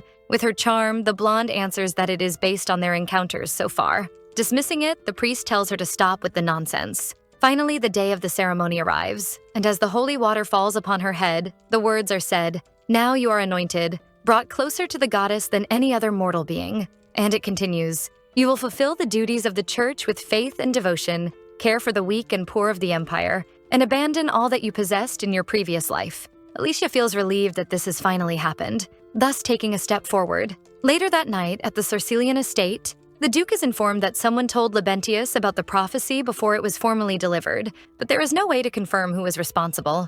Theodore asks the man to investigate the matter more deeply. Alone, he thinks about how his daughter may have truly told him the truth, and concludes that that man is manipulating the prophecy. It is not easy to take action considering the close relationship between the crown and the church. Therefore, he needs to discover how long the emperor has been trusting Labentius, but at least he can feel more at ease knowing his daughter was safely baptized. But there is something else. Sighing, he asks his beloved Helena to watch over Allie. Suddenly, something catches his attention outside. Although he finds the bird unusual, he assumes the troubling news must have made him anxious. Looking at the black bird in the night sky, he hopes he is simply overthinking. Edwin is gathered with the old man, who comments that the palace has begun spreading rumors about a selection process for saints and has already received several applications. Then he asks how many are actually worth considering. The priest says that counting the voluntary candidates and those gathered by the monasteries, there are about 100 women. The silver-haired man knows that Labentius wants a girl who is thin, beautiful, and elegant, and will not pay attention to anyone older or who does not meet his criteria. Labentius responds immediately, saying none of them can possibly be suitable. She must look like a traditional saint, thin and beautiful, and of course, even better if she is stupid and submissive. This disgusts Edwin, that they must call this man a priest. He asks the elder what he would do in the case of a woman refusing to participate in the divine evaluation. Labentius says, "Do you honestly think that is an acceptable response to the sacred prophecy?" Raising his voice, he says that it is not refusal but treason. Then he mocks him, saying that is why he always says the silver-haired priest still has a long way to go. Labentius claims that this is the most respectable thing a humble woman can do. After all, who would be foolish enough to refuse the chance to become both saint and empress at the same time? Edwin replies that he understands what he means and that it is very merciful of him. But they must not forget that the goddess who created this land descended to inhabit the body of a mortal woman, and that men were first created from the flesh of women. Feeling offended, Labentius asks if he is giving him a lesson. Gently, the silver-haired cleric denies it, saying he would never go against the word of such a holy man in such a high position, and so he bids the old man farewell. Labentius stays behind, wishing the young priest would get beaten up. At that moment, that crow enters the room through the window. The talking bird says, "What a funny look you have." Its visit is to ask about the candidates, and it asks whether those papers on the table are the applications. The old man confirms, but has doubts about them. The creature confirms that they indeed aren't good, but says it doesn't matter because it found something better. And that is thanks to the rat that was spying on them last time. But for the perfect candidate, the old man will have to pull a few strings. Another morning arrives, and as soon as she wakes up, Allie stretches her body. She is greeted by Sister Sarah, who tells her to hurry and get ready before she earns a scolding from Susanna. Alicia notices her reflection in the mirror. She remembers seeing someone who looked like her in her dream, or perhaps not. And it is just the stress from everything that happened in the last few days. This makes her think about Father Edwin, who continues to be very attentive and helpful. Not to mention that, being busy going back and forth from the central pantheon, the silver-haired priest doesn't look very well. So the blonde decides she will check if he needs anything. The girl had to gather leftovers from the morning onto a tray, and although it looks quite appetizing, her intention is good. Alicia heard that the priest has been skipping meals because of the saint's nomination, so she at least wants to take care of him. Taking advantage of the open door, the blonde steps into the room. She announces the meal but can't continue speaking because what she sees catches her completely off guard. Edwin is wearing only a simple white shirt, unbuttoned, exposing his toned stomach, and he asks if she hasn't learned to knock. Allie turns her face away while apologizing, adding that since the door was open, she didn't think to knock. Again, she apologizes and says she will return later. Before she can leave, the priest stops her and says that surely she has been told he hasn't had time to sit down and eat a full meal. Blushing, the girl stammers, confirming the information and saying she assumed it was from exhaustion and acted impulsively because she wanted to help, ending up careless. Deep down, she feels bad for making another mistake in front of the Monsignor. Edwin looks curiously at the tray in her hands. Then he thanks Sister Alicia. This will be his first full meal in a long time, which easily brings a smile to the girl's face. The priest finds her strange and contradictory. She had the audacity to undress in front of him to expose a shameful part of herself, yet she seems so timid and insecure over something as ordinary as food. Meanwhile, he can't bring himself to reject it. The cleric asks if she prepared everything. Alicia confirms, but makes it clear she is still learning to cook, apologizing again and telling him he can remove anything he doesn't want to eat. Edwin doesn't even wait for her to finish before taking the tray from her hands. Analyzing the soup, he says it is watery and has too many carrots. There is something else he cannot identify that doesn't seem well cooked. Hearing this, she regrets it, thinking she did something foolish. The priest tastes the food. He says the coating is good and crisp, and there is nothing like warm food to open the appetite. Turning to her, Edwin says it may not be an appropriate topic to share during a meal and reveals they are reducing the number of candidates for the sanctity. Alicia worries that things are progressing and says he will soon be preparing to gather the women for the divine evaluation. The conversation is interrupted when Sarah calls the girl.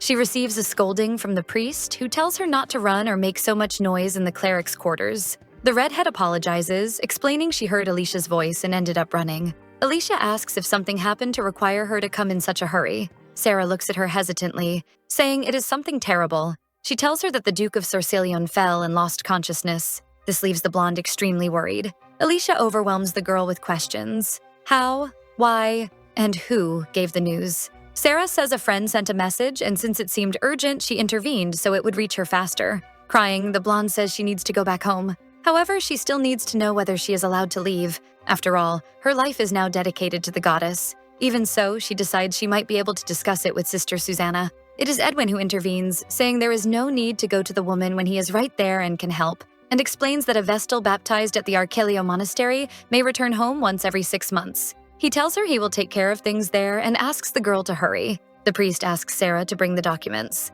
The redhead immediately leaves to fulfill the request, leaving only the two of them again.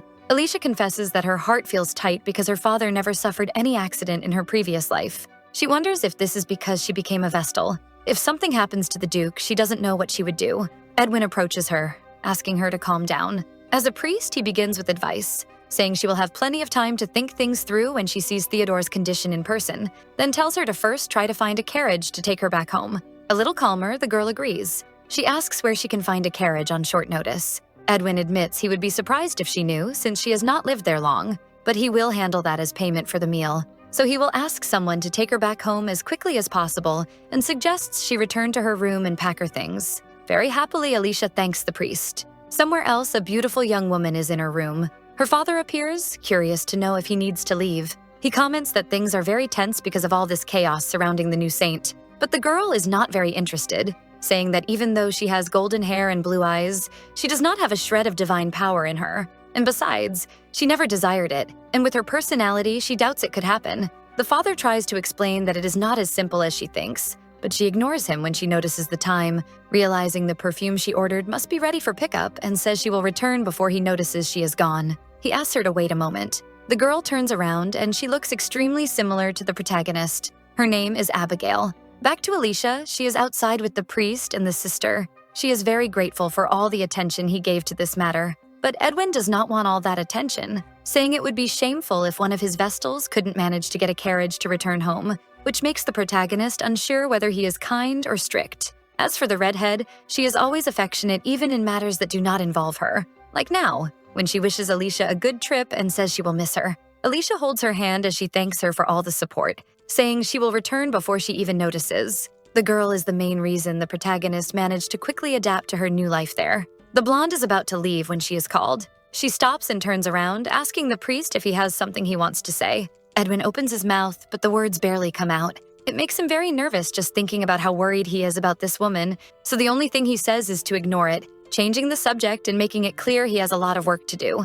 For a moment, Alicia imagined he would say something else, but it would certainly be inconvenient if he were not there when things get hectic. Soon, it doesn't take long before she arrives at the Sorcelian mansion. To savor the nostalgia, she makes a point of looking at everything she used to walk past, like the flowers that bloomed in spring, creating a beautiful scenery around the mansion thanks to a skilled hand caring for them. Being away for so long makes Alicia wonder if everything was always this big, feeling like a stranger in the place where she was born and raised. But there is no time for reminiscing, because her priority is her father. She hurries to find him but stops when someone calls her. It is Izzy, eyes filled with tears. The woman asks why she is there since she did not announce she was visiting, floods her with questions, and notices that the little girl she raised looks thinner than before. But Alicia is only worried about her father and wants to know if his condition is very bad. Isadora only says that at the moment they have a guest. Count Manuel Miller appears, praising and greeting his niece, saying she has grown so much he barely recognized her. He says the last time he saw her, she was just a little girl, and she laughs, agreeing that it has been more than a decade since their last meeting. Manuel is there to visit Theodore, which the Duke would have done himself if he had not been injured, so he ran to the mansion, worried that something terrible had happened. The Count then changes the subject, noticing that there has been a significant change in his niece's life. Alicia only smiles gently, saying she had some things to contemplate. Manuel says he feels the same way with Abigail all the time, but youth at her age can be so unpredictable, and he comments that Theodore must be stunned that his only daughter has become a vestal. Hearing the girl's name makes Alicia remember that she has a cousin. When she was young and her mother was still alive, her uncle and aunt used to visit the estate. They have a daughter the same age as her. The protagonist believes that maybe it was because her mother, the Countess, looked so much like her aunt that the children also looked alike, making people think they were twins. Alicia asks about the whereabouts of her cousin, and the man realizes it has been a long time since the two last saw each other. The uncle explains that his daughter is the same as always, and that she left earlier to pick up a perfume he had recommended, which was ready for pickup. Then the man lets slip his concern that the Empire is on alert due to the news about a saint, so he is always telling Abigail to be careful, even though she doesn't listen. Alicia asks if her cousin went out without an escort, and Manuel confirms, although he isn't entirely certain. Trying not to show too much concern, the girl asks if her cousin intends to apply for the divine evaluation. This makes the Count laugh. He tells her not to worry because he does not want his daughter to take on the responsibility of becoming a saint, and asks if that wasn't the reason her own father sent her to the monastery. Alicia does not answer right away, thinking of a better and less suspicious reply. She answers that she is going through a rebellious phase, making the man laugh, though she still feels uneasy. Meanwhile, Abigail is going through an embarrassing moment. Even though the shop was closed that day, the employee said she could pick up her perfume, and because of that, she decided to go alone. Arriving there, it doesn't seem to be the case, and they are not the type of place to make mistakes like that. She thinks about informing the madam, certain that the receipt has the date. Abigail pulls out the paper, realizing that is not the store's seal. The girl doesn't even notice there are people behind her, and when she turns around, it is already too late. Then we return to the priest. Edwin is exhausted, but the to-do list never ends. And on top of that, the person who made him an important request is now on leave. He suddenly remembers his farewell with Alicia. He still cannot believe that he is worried about someone else. That girl appeared out of nowhere and disrupted his peaceful life. A duke's daughter who never needed to lift a finger for anything. And the second time he saw her, she was covered in dust with her skin blistered from the cold. She came to him declaring that she used to be a saint and a sinner who knew everything but closed her eyes, which the priest finds completely understandable for a human being. And even so, she confessed it while shedding tears of guilt, exposing the shameful scar she received in her darkest moment. Then Edwin remembers the face she made, worried that the food was bad. But thinking about these things is foolish. He wants to focus back on work. His new concern is that it has been a while since he last visited the central pantheon, and he believes they must be close to choosing the next saint. Only 5 women entered the final round of eliminations, but all of them are commoners, and Labentius is probably not happy with that. Edwin only hopes the man is not trying to execute some hidden plan. Suddenly, Daniel enters the room in a hurry, already saying that a saint has been chosen, but it was said that it is not one of the 5 finalists. Somewhere, Abigail wakes up very disoriented and with a headache. Her vision is still blurry, so she cannot recognize the people there, nor the place she is in. Looking more carefully, she recognizes that she is in the central pantheon. One of the men approaches, lamenting that she was brought there in this manner. He introduces himself as Libentius, the High Prelate. Abigail asks what is happening there and is startled that he knows her name. In any case, she demands a proper explanation for why she was brought as if she had committed some kind of sin. With that usual tone of his, the man ironically asks if that bothered her. It doesn't matter, because he declares that this way is better, for he will take great pleasure in teaching her. He agrees that under normal circumstances, no one is brought to the Pantheon in this manner. However, he declares that no religious dissenter ever deserves to be treated with respect. This leaves the girl confused, but Abigail has no time to think because someone screams to be released. She recognizes one of the maids from her house. Libentius explains that the woman recently participated in the divine evaluation using the name Abigail Malaire. He thinks it's a strange coincidence to have two girls with the same name. To him, it was simply her father trying to protect her. But to the prelate, this was a terrible sin against the desires of the church that the blonde girl committed. Terrified, Abigail doesn't want to believe that her father did something so awful. She is taken back to a conversation she had with the man, asking whether she shouldn't participate in the divine evaluation since she meets all the requirements. But her father told her not to worry because he would take care of it. Putting all of that together, she realizes his plan was to put another girl in her place.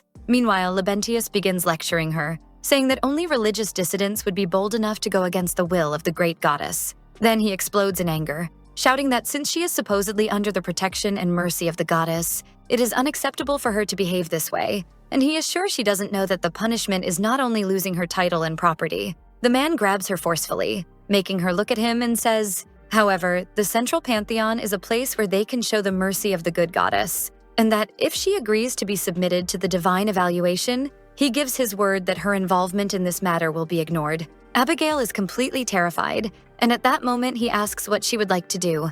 Meanwhile, Alicia enters the office announcing that she is back home. The man immediately brightens when he sees his daughter. She is frightened to see the bandage on her father's neck. Alicia asks if he is okay, and the Duke agrees. Even so, she doesn't believe it, panicking and denying that it could be true because of his terrible condition and all those bandages. Theodore says that is exactly why he wanted to hide it from her. But Izzy simply couldn't resist the temptation of causing all this fuss. He got scolded by the woman for wanting to keep it a secret, and his own daughter scolds him too, asking why he tried to hide it, especially knowing she is the only thing he has left. Theodore apologizes. Then she wants to know how the accident happened. She explains that in the timeline she came from, he never got hurt, so she is sure it's an anomaly, and asks if the man noticed anything unusual recently. The Duke mentions that there is something that has been bothering him, the crows, and he asks if she knows what that means. Hearing that makes the girl anxious. But going back a few days, the Duke was worried about his niece. After all, the two girls look extremely similar to their mothers.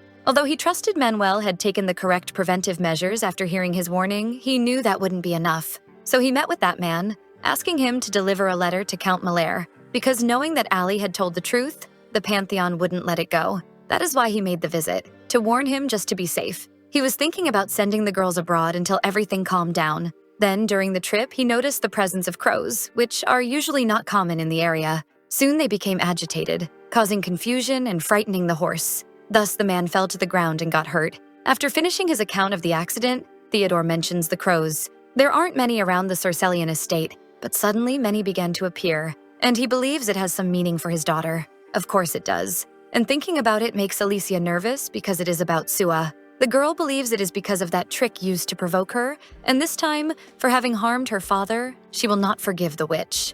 Daniel explains the situation more clearly. He was informed about the kidnapping of a noble's daughter while the Platinado was absent from the Pantheon, as well as the case of the father sending another girl in her place. This already makes the priest sigh, since out of all the tactics they could have used, they chose this one. Edwin then deduces that they found the real girl and brought her in. Daniel confirms this and laments that it is too late to do anything about it. The cleric asks his colleague to keep an eye on the Pantheon's affairs. Curious, Daniel allows himself to ask the reason for this sudden interest in the matter. After all, it was inevitable that the church would choose a woman as the saint one way or another. Of course, he also does not intend to ignore the Pantheon's corrupt actions, and he understands Edwin's concerns, because if the church led this search, it would only result in more power for them, not to mention the significant advantage in deciphering the prophecy. After hearing all this, Edwin only wants to know what the point of it all is. Daniel almost regrets what he said because of the priest's bad temper. He never knows where he stands with him. The young man is direct and asks if there are other motives at play there.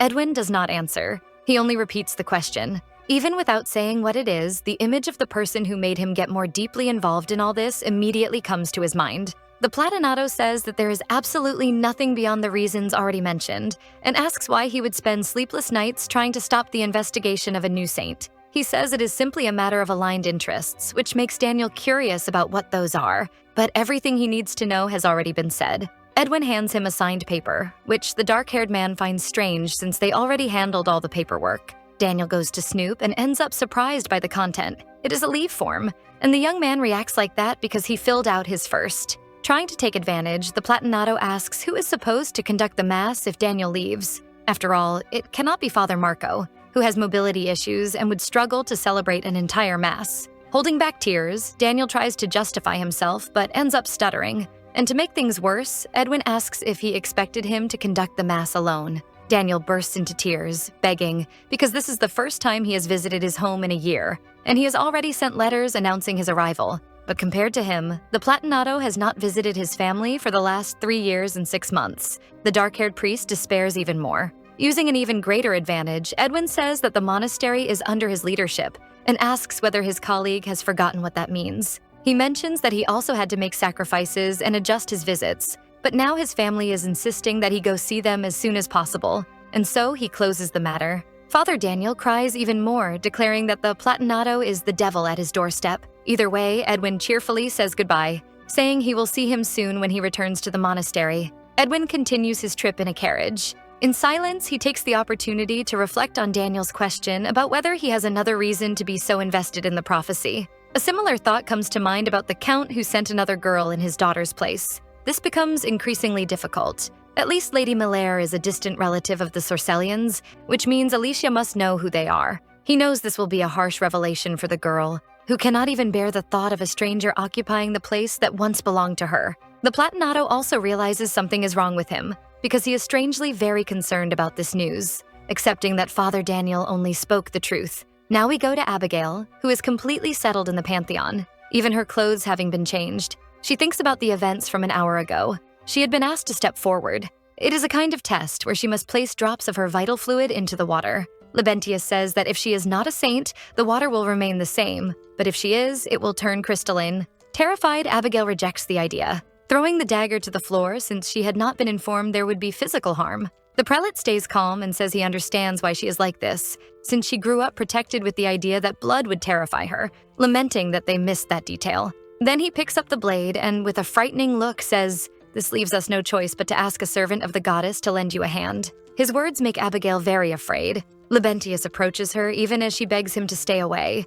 and the girl argues that this information was never disclosed when they were searching for the saint. She says that when the outside world finds out about this, the man will certainly face punishment. The girl falls to the ground and the prelate reaches her, saying, "The grace of the goddess will be with you. You do not need to fear." Taking her hand, he says he will make sure it will not hurt. Then he pours the girl's essence into the sacred water. Afterward, he looks at the result with great joy. The water has been purified, and he declares that he had been waiting for her for a long time. Abigail finds it impossible and thinks it must be some kind of trick, while Libentius celebrates, congratulating her for becoming the new saint of the empire. But with tears in her eyes, Lady Melaire doubts this. Suddenly, something catches her attention. A woman approaches and, smiling, says she was told the girl's perfume was ready to be picked up. Abigail cannot understand why her maid is there. Libentius comes closer with a smile, saying he knows the saint has a great fondness for perfumes, so he prepared a small gift in advance. He places a bottle in her hand and asks whether it is the one she bought. The man says he hopes she likes it. Abigail thinks about the newly hired maid, the one who told her about a special perfume shop, certainly a trap to capture her. Everything was a plan to turn her into a saint. Irritated and with tears of rage in her eyes, she throws the stupid perfume on the floor, since everything was because of it. The glass shatters at the prelate's feet, but to him, this is divine. He finds it a beautiful image of sacrifice. Then with the phrase, "I'd say we couldn't have asked for a better actress for the role," Sua enters, returning to a few days before the divine evaluation. The prelate becomes nervous with the master's suggestion that he would need to pull more strings. The creature says it followed the rat that had been hiding last time and discovered that it works for the Sorcellians. Originally, the plan was to make their daughter the saint, but the girl ended up becoming a vestal before he had the chance. The Raven says it found the timing too coincidental, so it investigated and ended up finding a perfect substitute, Abigail Melaire, her cousin, who resembles her very much. She is the perfect image of what it had in mind, and besides being beautiful, she is thin. It says that beauty will distract the stubborn people of the empire. Labentius understands the plan but remains thoughtful, saying he is almost certain that the daughter of Count Malaire already completed her divine evaluation, as there is no way he would have forgotten a noble candidate. The Raven makes it clear that someone else was sent in her place. After all, humans are so predictable. However, the prelate wants to know what pulling the strings truly means, and the creature responds that they must make Abigail Malaire the saint. The creature says this is certainly much easier than what he had to do to reach his current position. Then it asks him to reveal his true form. Sua asks him to remember who was the one who brought him to where he is now, and that she will ensure he becomes the Pope. The witch says that humans will do anything to please a god, even eliminate innocent women, and asks what a mortal wouldn't do for the love of an almighty being, finding the idea utterly pathetic and ridiculous. Approaching him, she declares, "You will be the one who saves these poor souls, having chosen him herself to serve her, and the man must follow her orders." Sua reveals she secretly placed one of her girls in Count Malaire's household and tells him to use her as he sees fit. Labentius agrees with his beautiful and powerful goddess. Meanwhile, Alicia throws herself onto her big, soft bed. It's been a long time since she has rested properly. Her life is madness, one thing happening after another in these past months. In her home, she doesn't need to do anything to have good food and a comfortable bed. Mornings at the Arkelio monastery are always chaotic, with the sisters shouting for her to hurry and get ready because there is always a busy day ahead. It made her realize how protected and spoiled she used to be, but it's not the moment to focus on that. Still, the girl thinks about using this break to rest as much as she can and forget all the little complications, but her plans are ruined by Izzy. The maid says she must get ready, but the blonde has no idea why. Then Isadora reveals that Monsignor Edwin is there. Desperate, Alicia asks why he is there, but the maid has no way of knowing, and that is the exact question the woman wants to ask. She says the man came from far away dressed in an unusual manner, looking for the girl, which is very curious. So Izzy wants her to tell her the secret. Alicia blushes and says she has no idea what she is talking about, not understanding the way the maid spoke about the priest. To speed things up, Izzy helps her with her clothes. When she finally meets Edwin, his outfit is surprisingly different from usual, making him look like a true lord, and the man also comments on the time she took. Laughing embarrassedly, the girl asks if she made him wait too long. She looks away shyly because of the comment. She may not be a true believer, but she is still an active member of the monastery, and she also feels something about this meeting seems wrong and secretive. For some reason, Alicia doesn't want to show her refined and polished side. Breaking the silence, the girl wants to know the reason for his visit, but Edwin tells her to come with him. It is completely confusing, so he repeats more clearly for her to come. The priest asks if she doesn't want to do this, leaving Alicia even more confused with the situation, but she accepts anyway, impressed that the young man can make such an expression. The priest's idea is to take a walk around the city. He watches in silence and even with a certain curiosity as the blonde puts on a hat for the outing. Alicia asks him not to mind her. This tactic is because she thought it was better to hide her hair considering everything that is happening. She then asks what he meant by taking her so far from the estate. The man looks around, very suspicious, and starts walking, asking her to follow him. Edwin walks ahead very quickly, leaving the girl behind, who tries to catch up with him. Alicia ends up bumping into someone. Luckily, Edwin doesn't let her fall, and asks, "Has anyone ever told you that you're quite demanding?" Alicia apologizes while trying to step away, uncomfortable with how close he is. While they walk side by side, she feels something is wrong. The two of them went to watch a play. Then they looked around the craft market. Finally, they stopped at a pastry shop. And all of this made the girl feel as if she were on a date. The priest has been looking at her in such a serious and awkward way the whole day, as if he were doing these things for the first time. But the truth is, they don't have that kind of relationship. And this makes Alicia think Edwin is gathering the courage to deliver bad news. Even though he seems like a person without emotion, Alicia feels that deep down he is a kind person, and she understands he is waiting for the right moment to say it. So she wants to end this already and asks if there is something he wants to tell her. Her theory is that it is related to the sainthood. Alicia says that whatever it is fine for him to say it. She asks him to go ahead and speak. But before that, let's go back to a few hours earlier when Edwin arrived at the Circelian estate. Edwin is standing in the garden with a bouquet and 2 notes, which makes him feel like a bachelor courting a young lady. And he can even imagine his friend Daniel's face if he saw him like this. He lets out a frustrated sigh. All he needs to do is tell Alicia the news about the saint, so he doesn't understand why he is making such a fuss. After all, he is a man of the goddess and should be different from others. But there he is, watching the play. The priest remains indifferent to it. He finds the play poorly made and the acting questionable. He only bought the ticket after hearing it was about a saint, but apparently that wasn't a good idea. Well, at least it sets the tone for the conversation they will have. But it seems to have affected Alicia a little. As they leave, they hear two men talking, saying it was only worth it because of the actress's pleasant face, and that she had even gone through a divine evaluation. This becomes a joke among them. They say that acting is one thing, especially if someone is pretty, can sing, and act a little, but otherwise they dismiss the girl. One of them says that hearing people applaud every night can go to someone's head, but not every place will have a stage. Hearing this, Alicia is not going to let it go. So she goes to the actress, placing her own hat on her, and says that people are fools but only jealous because they know she is out of their league. She tells the girl, all they can do is judge a book by its cover, because they have no idea that her very essence is present in every look, breath, and movement she makes. With a beautiful smile, she says she wishes to watch the actress perform again and hopes she continues pursuing it. The girl becomes very shy with so many beautiful words. Meanwhile, Edwin watches their interaction, unable to hold back a smile. Soon, Alicia returns, apologizing for making him wait, but the only thing the priest wants to know is how the conversation went. So she tells him everything she said. Touching his hair, the priest asks how she intends to hide it without the hat. Then the girl realizes this worrying detail, but she says she doesn't need to, no more than the actress did. And Edwin comments that she speaks like a true vestal. Alicia asks him not to joke, but the priest surprises her by saying she is right, because if it is within one's reach to provide support for another person, then one must do so. And for a moment, he had forgotten the basic attitude expected of a member of the clergy. This somehow irritates him regarding his own feelings. But the young man doesn't want to talk about that now and asks her to forget the topic. At the pastry shop, Alicia says she is ready to listen, having noticed that the man held this in all day waiting for the right moment. As always suspicious, Edwin takes extra care to see if there is anyone suspicious around them. While pretending to only be drinking tea, he reveals that a saint has been selected. Not one of the pre-selected candidates, but the second daughter of Count Malaire. According to his investigations, it is Abigail. Hearing this, Alicia only regrets not having considered this outcome. After all, if it wasn't going to be her, one way or another, it would have to be someone else. And in this case, her cousin. To her, it is her fault. If she had remembered the girl much earlier and taken her somewhere safer. And this even makes her consider whether she could become a saint again. But then, in her mind, the image of the last time she saw her father appears. And that, she cannot do again. After all, choosing not to become a saint was not something she did thinking only of herself. To escape this nightmare for a moment, Alicia changes the subject and asks about the earlier performance. Edwin found it quite interesting and very brave of them to address a religious theme given the current atmosphere, calling that the best part.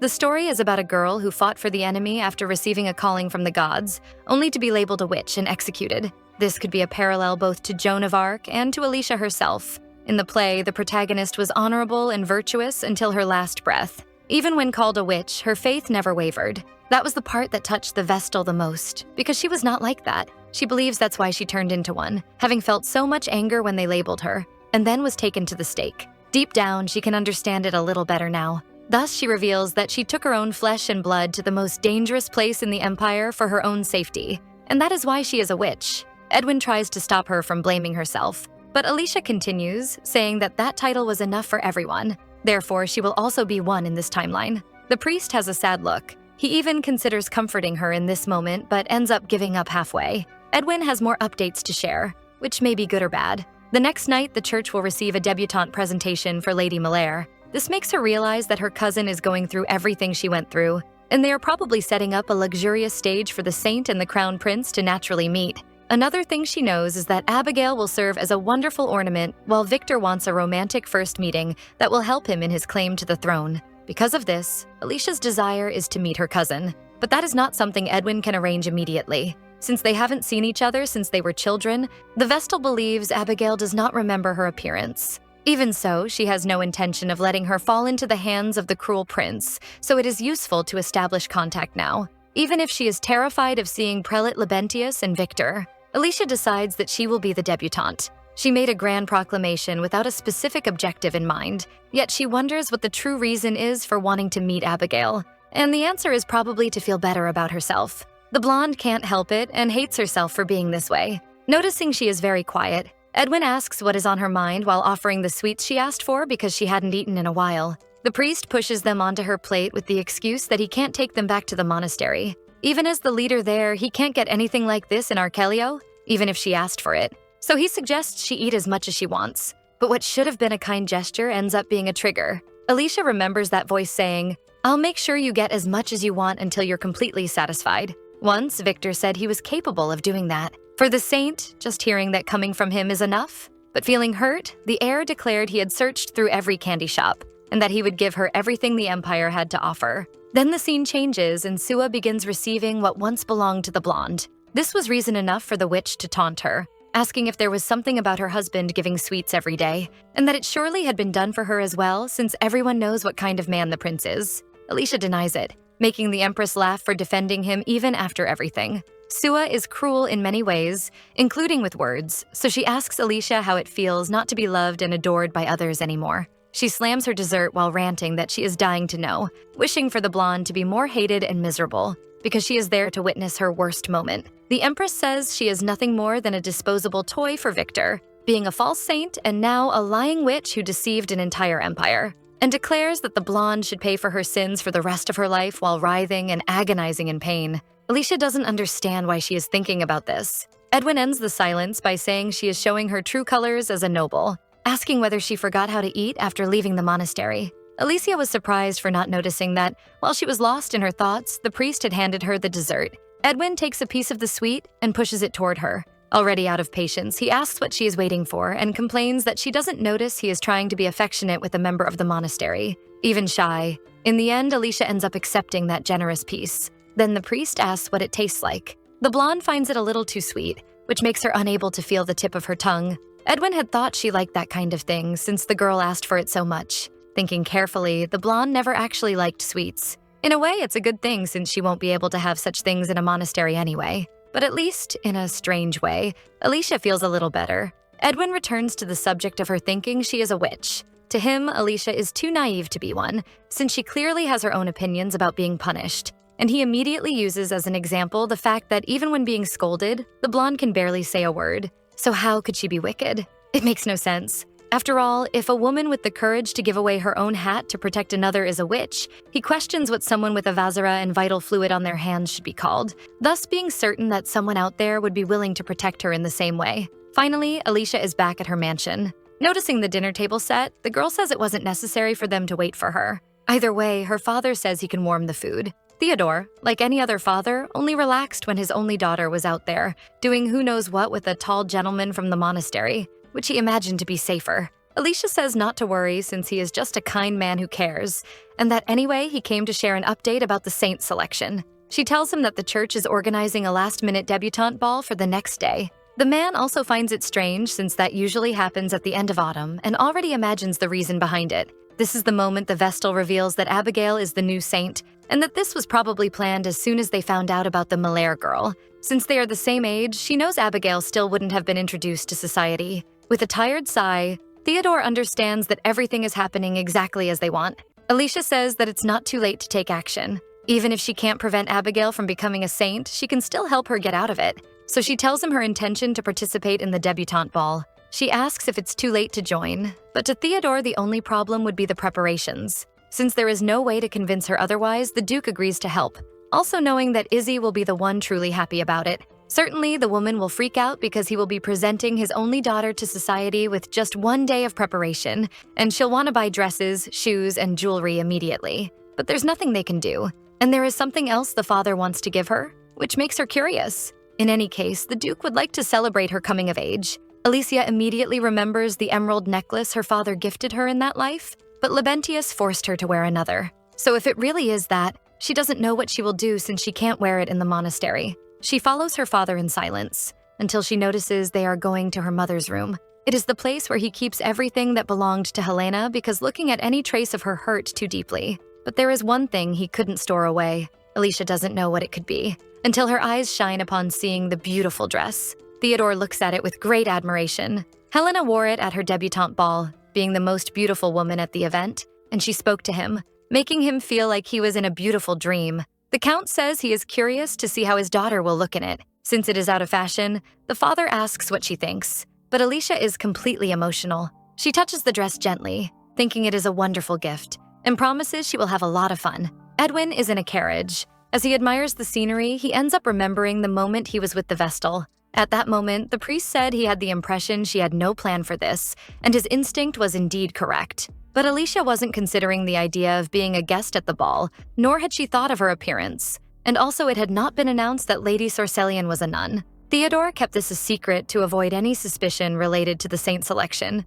Edwin makes it clear that the Pantheon is keeping an eye on her. He also says that even if the goal of attending the ball is to force a meeting with Abigail, she will still have Labentius, who will stay close to the saint the entire time. The priest says something the blonde agrees with, that he is sure she wouldn't want to go and attract unwanted attention because she doesn't have a partner. But she considers Jaren for that. For Alicia, it's a good option since she has known him since childhood. However, Edwin surprises her by saying that as the leader of the Archelio clergy members, he cannot allow it. He says that as a vestal, she has vowed to dedicate her life to the goddess, so he asks if she thinks it is acceptable to be accompanied by a young man whose ill intentions are so obvious, and Alicia, who doesn't really understand the sermon, just complains that he was the one who suggested she find a partner in the first place. The priest wants to drop the subject since these are unusual circumstances. Therefore, he intends to be her escort at the ball.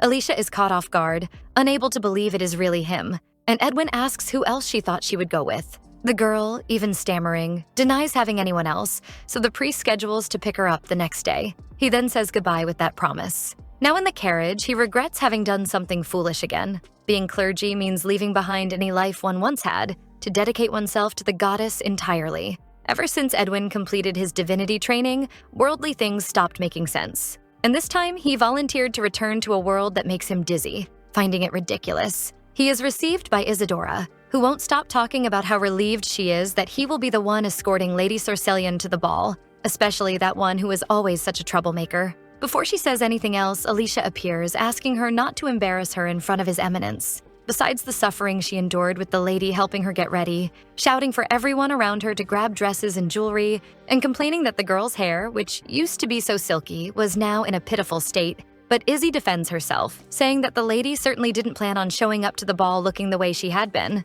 Without any patience left, Edwin interrupts them, saying they should leave. Alicia, who had been too distracted with Isadora, hadn't heard what he said and asks him to repeat it. For some reason, something freezes the priest. He quickly regains his composure and says they must not be late. After all, Alicia is already ready to go. Edwin approaches and asks how it feels to be on her way to get revenge on her tormentors. Quite curious for a priest to think about this kind of sentiment. At least the blonde feels absolutely wonderful about it. With a smile, Edwin takes her hand, since they have no time to waste. As expected, the ball is filled with well-dressed figures. His Eminence leaves her as soon as they arrive, claiming he needs a minute because he is allergic to these kinds of social gatherings. Alicia even wonders if the man is well known in these circles. Meanwhile, as expected, she becomes the center of attention, with people whispering about her sudden appearance after being sick for so long, and even gossiping about the tacky dress she is wearing, but the girl doesn't care about their opinions. One way or another, it is exactly what she wants, for she has become a mere supporting character in this story. Suddenly, the subject changes. When they notice Lady Malaire next to the prelate, they already assume she is the chosen saint. Everyone begins congratulating her for the great blessing, oblivious to the terrified girl. With his fake smile, Labentius tells them to continue on, as there is much to do tonight. It doesn't take long before the arrival of the crown prince is announced. He arrives in high spirits, asking if they are enjoying the ball. And so the two protagonists meet. The only ones who know the ending of this performance are those who planned it, and she, the secondary character. And this time she refuses to let these two take control of the narrative. The ball continues lively, each pair dancing. Parallel conversations also happen, such as rumors that Viscount Paul made breakthroughs somewhere west of the Empire. The daughter of Raelianaga also becomes a topic. Meanwhile, Alicia remains alone, observing everything happening around her, until someone approaches, saying she looks bored. Finally, Edwin is back. Worried, the girl asks if everything is okay, and he assures her it is. But the priest wants to know why she isn't dancing. Alicia makes it clear that she didn't come for that, which makes the platinum-haired man happy, since he hates these kinds of things. Alicia noticed that apparently several people recognized him there and asks if he is sure he doesn't need to greet them. Laughing, she says she had no idea how famous he was. She also realizes that despite talking so much, they never actually touched upon who the priest really is. Edwin answers right away that there isn't much to say, as he is merely a member of the clergy of the Archelio monastery. So it doesn't matter what life he had before. He is a servant of the goddess, and that is the only thing that matters. The man says the same applies to her, making it clear that this is not a place for the two of them. Looking at it that way, Alicia agrees that he's right. Suddenly, a song begins to play and catches the girl's attention. She danced a lot to this one when she was a saint. Noticing the priest standing up, the blonde asks if he's going to the ballroom. The platinum-haired man says no because he intends to ask her to grant him this dance, catching the blonde completely by surprise. Edwin says once again that it doesn't matter what her past was like, only how she will live in the present. He comments that he has noticed the girl's tendency to have painful memories from her past life and understands that humans often fixate on dark memories, but he is certain that difficult memories can be replaced by new ones. With a small smile, Alicia agrees. Very happily, Cercelian says that it is as simple as dancing with him and creating a new memory, and she doesn't need to think too much. Then she makes the request, "Would you grant me this dance, Father Edwin?" The beautiful couple goes to the dance floor, their steps guided by the orchestra's fine melody. It has been so long since Alicia last danced freely, and with him she can always feel that way. And if she thinks about it, she realizes it wasn't only once. Like that day when the platinum-haired man said he couldn't help her get sweets in the Archelio monastery. The priest is always trying to free her from the past. Secretly, Alicia wonders why he keeps trying. Realizing how well he dances, the blonde is curious about where he learned. Then comments around them catch her attention. People saying how perfect the prince and the saint look together, even imagining them married. Edwin comments that this was the perfect moment for everyone to take notice, realizing Victor is even more cunning than he expected. One cannot expect little from someone who did everything possible to take the throne from his father. Sensing that this might affect the girl, the priest asks if she wants to take a break, but she refuses. After all, she needed to witness this moment with her own eyes. In fact, Alicia wants to thank the prince for this, for reminding her once again what her goal is. Even after the dance has ended, it was so magnificent that people are still commenting on it. Victor gives attention to everyone who continues praising him, completely ignoring the saint. This is when Abigail takes the chance to slip away, something Alicia doesn't miss, and she will take the opportunity to speak with her.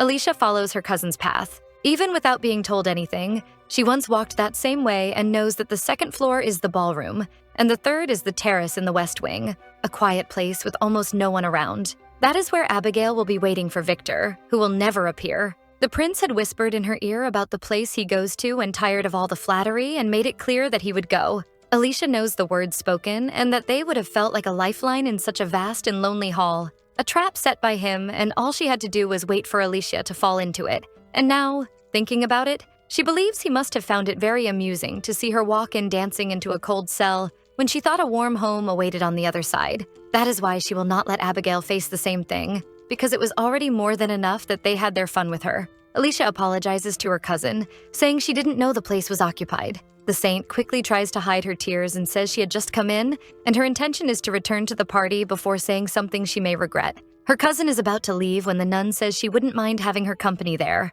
claiming she sort of ran away with her, which makes the other girl stop.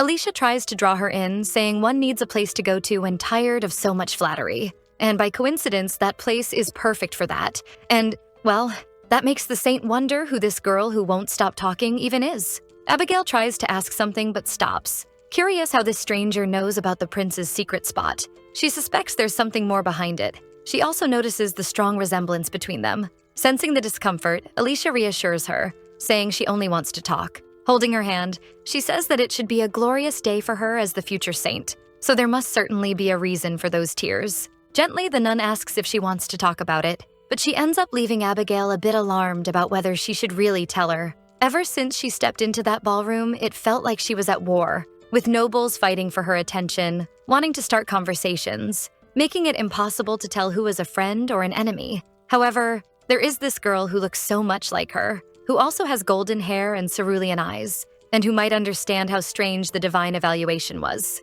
Feeling a bit of trust, Abigail reveals that she may not be a true saint, having no divine power, no ability to prophesy, and not even to heal. She says she has never encountered the great powerful goddess, so she simply doesn't understand how she ended up there. Abigail says that since Alicia has the same traits, she wants to know how she managed to avoid the divine evaluation, and also questions the Pantheon's actions. With a sad and distant look, Alicia says they don't care about whether she has divine powers. The saint, surprised, asks how she knows these things so precisely. Alicia reveals that she is only there to meet her. Naturally, the other girl wants to know the reason for that, so the nun says she is there to turn her into a true saint. But the girl steps back and asks if she didn't hear anything she said. After all, she clearly stated she has no abilities, no way to become a real saint. and Alicia says they only need to pretend. It is something the Pantheon can easily do and claim it was her. More confident, Alicia approaches and says, "When I say I will turn you into one, I don't mean I will help you gain real powers,"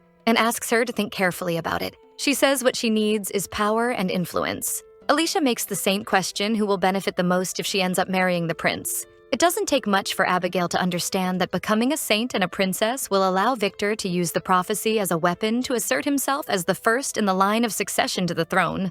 The nun reassures her, saying she understands how frightening it must be for a stranger to appear, claiming she wants to help her become a saint while also telling her to keep an eye on the prince. But there, Alicia swears she will be her source of strength, being her hands and feet so she can stand firm on her own as the Empire's saint, no matter how. And it's truly incredible to see everything the protagonist does so that no one else goes through her suffering. Finally, she suggests they return, saying that even though it is spring, the cold won't help. And besides, Laurentius must be looking for her. For her, it was already enough for the day, since she understands her cousin needs to experience this journey herself before she can understand anything Alicia has to say. Before leaving, Abigail calls out to her because there's something she's still curious about. She wants to know who the stranger is, and also why she wants to help and how she knows everything that's happening. Saying things as if she had lived through them, Alicia simply says that time will reveal the answers, since she already promised to be her hands and feet. The nun asks her to stay attentive to His Highness after the inauguration of the sainthood,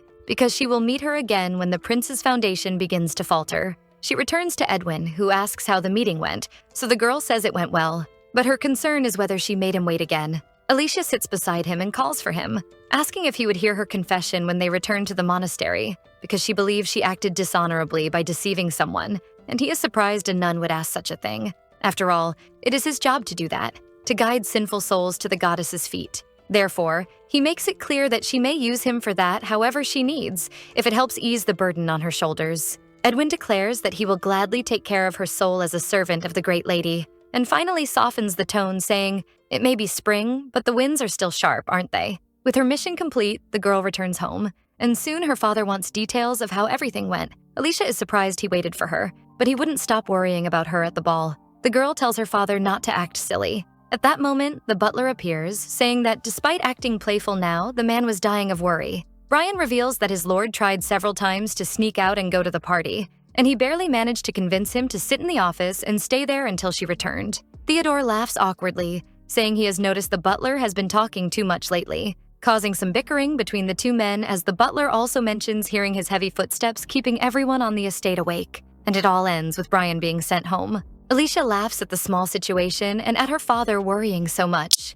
Theodore says things will be calm there again once she returns to the monastery. The girl sadly promises that she will write often, and he was obviously ready to pull her ear and say she doesn't write frequently, asking her to double her efforts. And of course, he asks her to stay healthy and safe. The vacation passes too quickly, and soon the two lovebirds are returning to the monastery. Edwin finds it very ironic that the blonde is complaining about it, since she took an entire week off as soon as she became a vestal, while this has been his first in years. The girl apologizes for that. Changing the subject, the platinum-haired man finds it strange that Abigail didn't recognize her, so Alicia explains that her cousin went to study abroad when she was still young, and since then they haven't spoken, and it probably happened the same way, not remembering when the madness of the divine evaluation came. Finally, the carriage stops, announcing their arrival, but the priest immediately notices something is wrong and quickly opens the door, wanting to know what that noise is outside. What he finds is the nuns and Father Daniel suffering at the hands of children who are tormenting them while playing.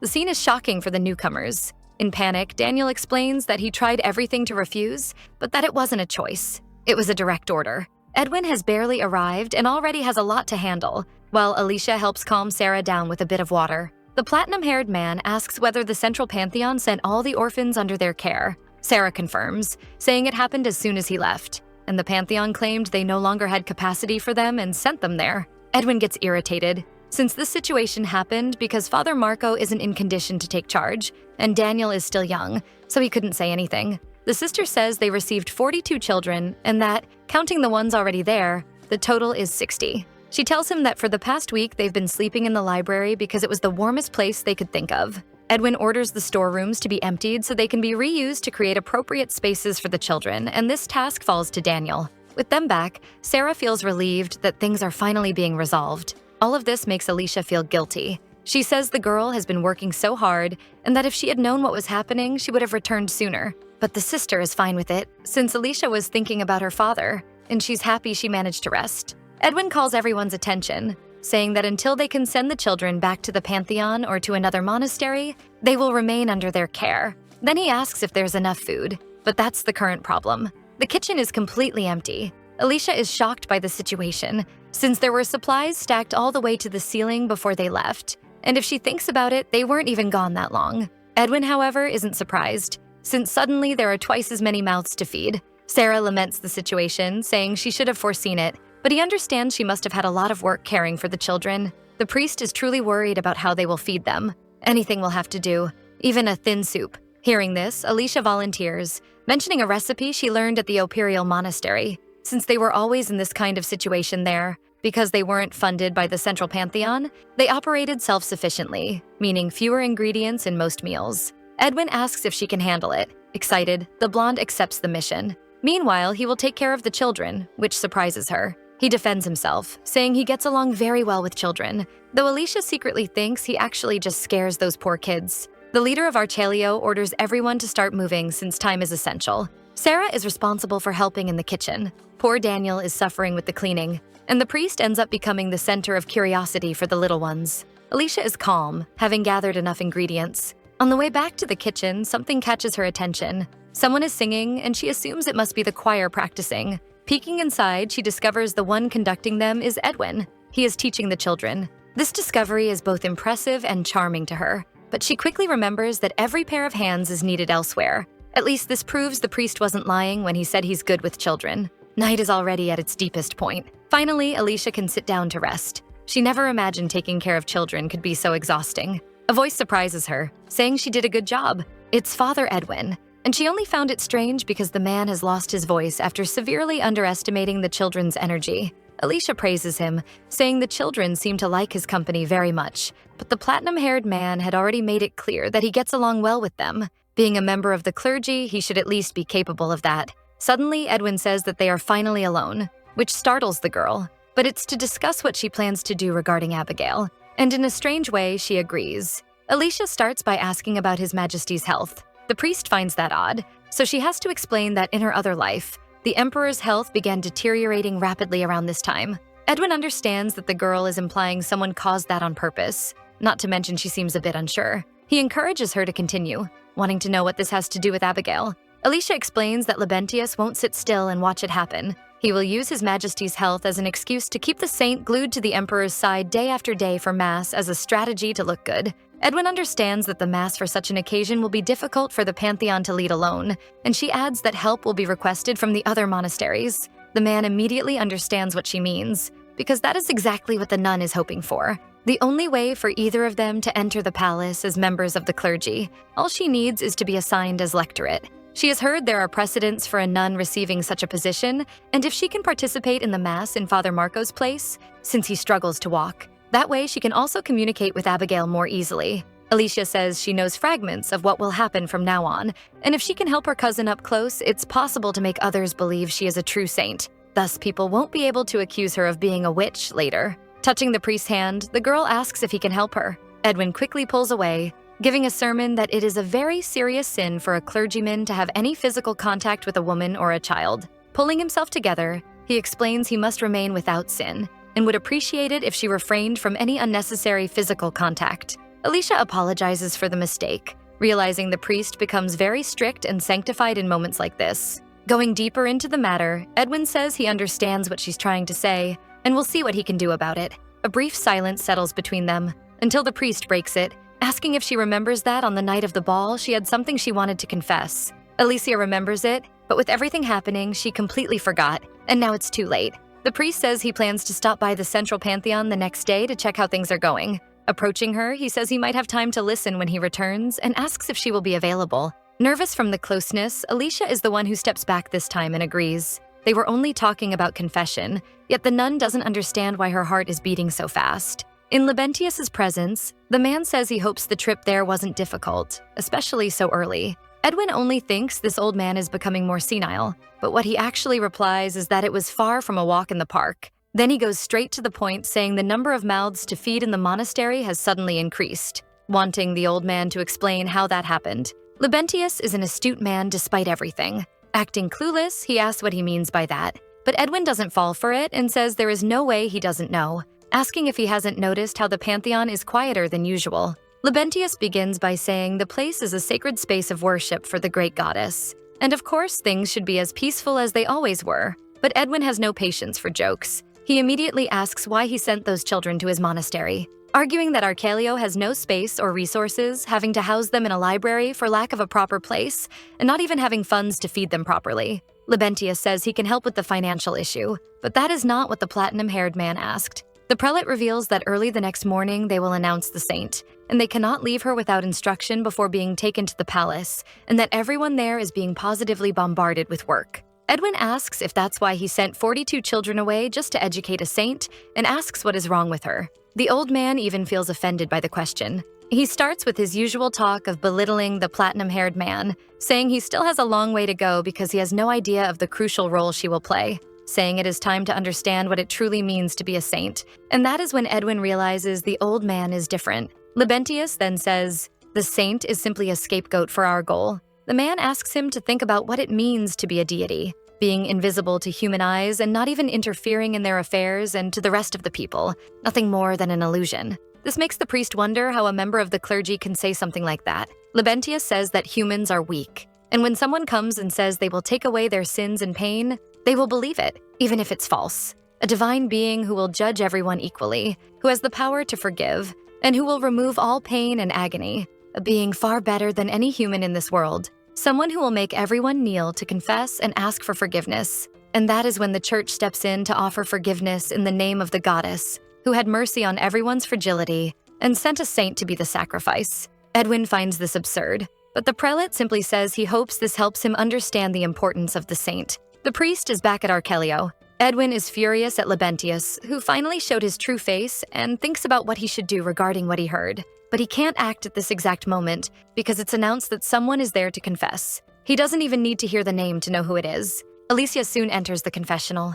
The priest begins with, "May the celestial mother be in your heart and help you confess your sins with true repentance." And afterward, what stretches out is a long silence. Edwin notices the girl is hesitating. He already has so many worries after that visit, so he has no idea what might be affecting her. With no patience left, he calls her name, but it's someone else who is there to ask forgiveness for his sin. It's a man who reveals he has hurt the delicate hearts of two women and deserves to be thrown into the pits of hell to burn for eternity. The priest turns, tense, because it isn't Alicia there. Then the stranger continues, saying he has regretted his actions and, once he regained his senses, made sure to apologize to his wife. He asks if there is any hope for him to be forgiven. Edwin does his duty and says that according to the sacred scriptures, there is no sin that cannot be brought to the feet of the great goddess and forgiven. That is how it is written. Rather than begging for forgiveness at the foot of a grave, they must do so before the eternal goddess. That doctrine allowed countless believers to sin and then come begging for forgiveness at the monastery. Thinking about this irritates the priest, since it's funny how sins are committed among humans, but they seek forgiveness from a divine being. In the end, Laurentius is right. The man asks about his sentence, and Edwin says that when one looks closely, the verse is actually just a metaphor, and the real answer lies with the goddess and only with her. This confuses the man, who asks if he wasn't told he could be forgiven by presenting himself before the Great Mother. With no patience, Edwin asks, "Do you simply seek the rigid, literal interpretation of the words?" And he continues the sermon. The goddess most despised her disciples who committed adultery, and they were ordered to drink caustic soda and repent for their actions. The man stands up in fear, and the priest asks if he is so terrified of paying the fair price for his sins. And judging by the visit, he assumes the man apologized to his wife but did not receive forgiveness. Edwin shouts that only he is responsible for the sins he committed and should not expect anyone to pay the price in his place or sacrifice themselves for him. Those harsh words make the man cry even more. The priest advises that before asking forgiveness from the great goddess, he should return to the person he mistreated and apologize sincerely, and that this concludes the confession. Immediately after that flood of words, Edwin leaves the confessional and comes face to face with Alicia, who rushes toward him. He asks if she is there to confess. With a trembling voice, the girl confirms it, but says she suddenly remembered an urgent matter she must handle and needs to leave. This genuinely surprises the platinum-haired priest, as he tries to understand why she is acting this way. Alicia is fighting desperately not to cry in front of him. So, to escape that, she ends up running away. In her mind are the words he said about being responsible for one's own sins, and it makes her think he is right, because confession isn't enough, and what she tried to do was nothing more than shallow self-pity. Alicia had listened to the entire sermon, and it made her feel as if the words were almost being directed at her, which filled her with deep shame. Distracted, the girl only realizes she was followed when the priest tells her to wait. He ignores her request to let go, only wanting to know what the problem is. Worried, he asks if something happened while he was away. Without looking up, Alicia denies it, saying she has something very urgent to take care of. Edwin demands that she at least look at him while saying that because it seems something is bothering her. And his thought is, who is this girl to leave you this shaken? In the end, he is surprised by how she looks. Quickly, Alicia tries to wipe her tears, saying it's nothing and that she will make her confession another time. Then she pulls away from him. The nun even ignores the priest calling after her. With her distancing, Edwin remembers he had asked her to stop making any unnecessary physical contact, and yet he didn't think twice before grabbing her by the arm. But seeing her upset made him act on instinct. That's not something he usually does. Ever since he realized it wasn't her on the other side of the confessional, he has been acting purely on emotion. Perhaps the priest has been aware of this much longer than he realized. Edwin goes after her and reaches her, immediately asking if she is angry because of what was said in the confessional, if that is why she is running away like that. As soon as she stops, Alicia turns toward him, already kissing him. Before he can say anything, the girl stops him and says, "You said it was a sin for a man of the goddess to touch a woman." Edwin then wraps his arms around her, saying that none of that matters anymore, and asks her not to run from him. Confident, Alicia asks if that means she can take off his sacred white clothes, and soon they are both free of their garments while the girl says, "You're impure, father." But it was all nothing more than a terrible nightmare. Edwin sits up in bed, startled and breathless. He quickly fills a cup with water and drinks as if he had spent an eternity in the desert. His situation worsens, because the girl is now appearing in his dreams as well, believing that perhaps he has lost his mind. Another day arrives and the sister is excited to go to the festival, something Alicia has no idea about. This is because the entire empire is celebrating after the announcement of the saint, and Sarah is eager to enjoy it. Alicia wonders if she really deserves it.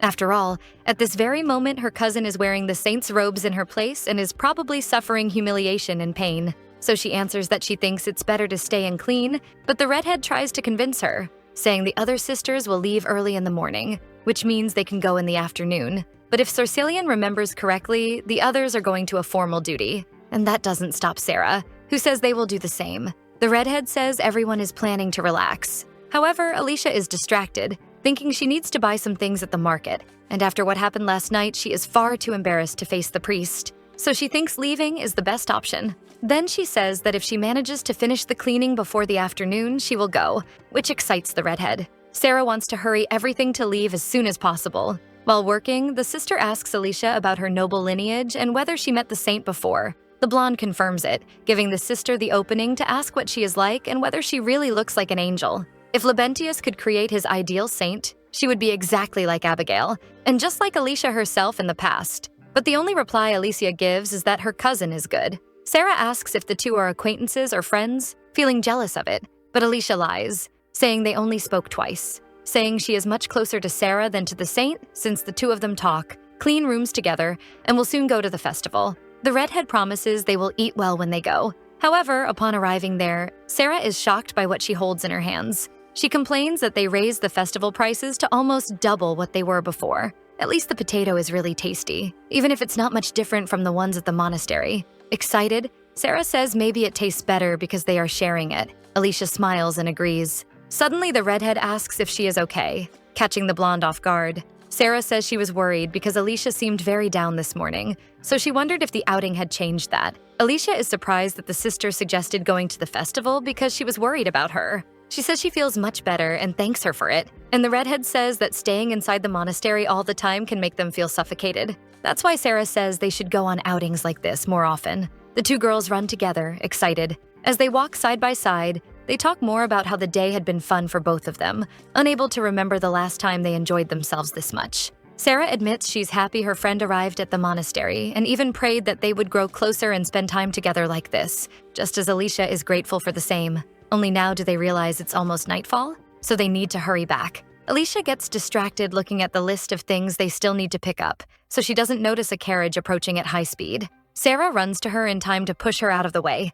The blonde falls to the ground but out of danger. As soon as she recovers, she looks for her friend. She catches a glimpse of Prince Victor inside the carriage, and he doesn't seem concerned about the victims at all. But she has no time to fear him, because her friend is lying unconscious on the ground. Alicia runs to her and notices she's losing a large amount of her vital fluid. This leaves her desperate, not knowing what to do. She screams for someone nearby to help. Her desperation only grows, even as more people gather. But when they realize it was an accident caused by a noble's carriage, they don't want to get involved. One of the soldiers even informs Victor about the accident, but the bastard doesn't care. Meanwhile, Alicia, kneeling by her friend's side, believes it's her fault. After all, not even her father escaped. She starts crying, lamenting over her friend and for having failed her. People only stare as if it were a spectacle, and amid all this, someone calls her name. It's the priest, appearing worried about the girls. Before that, Edwin had received information that they had gone out. Daniel told him the two said they needed to buy some things in town, but even he knows the whole empire is in an uproar over the news of the saint,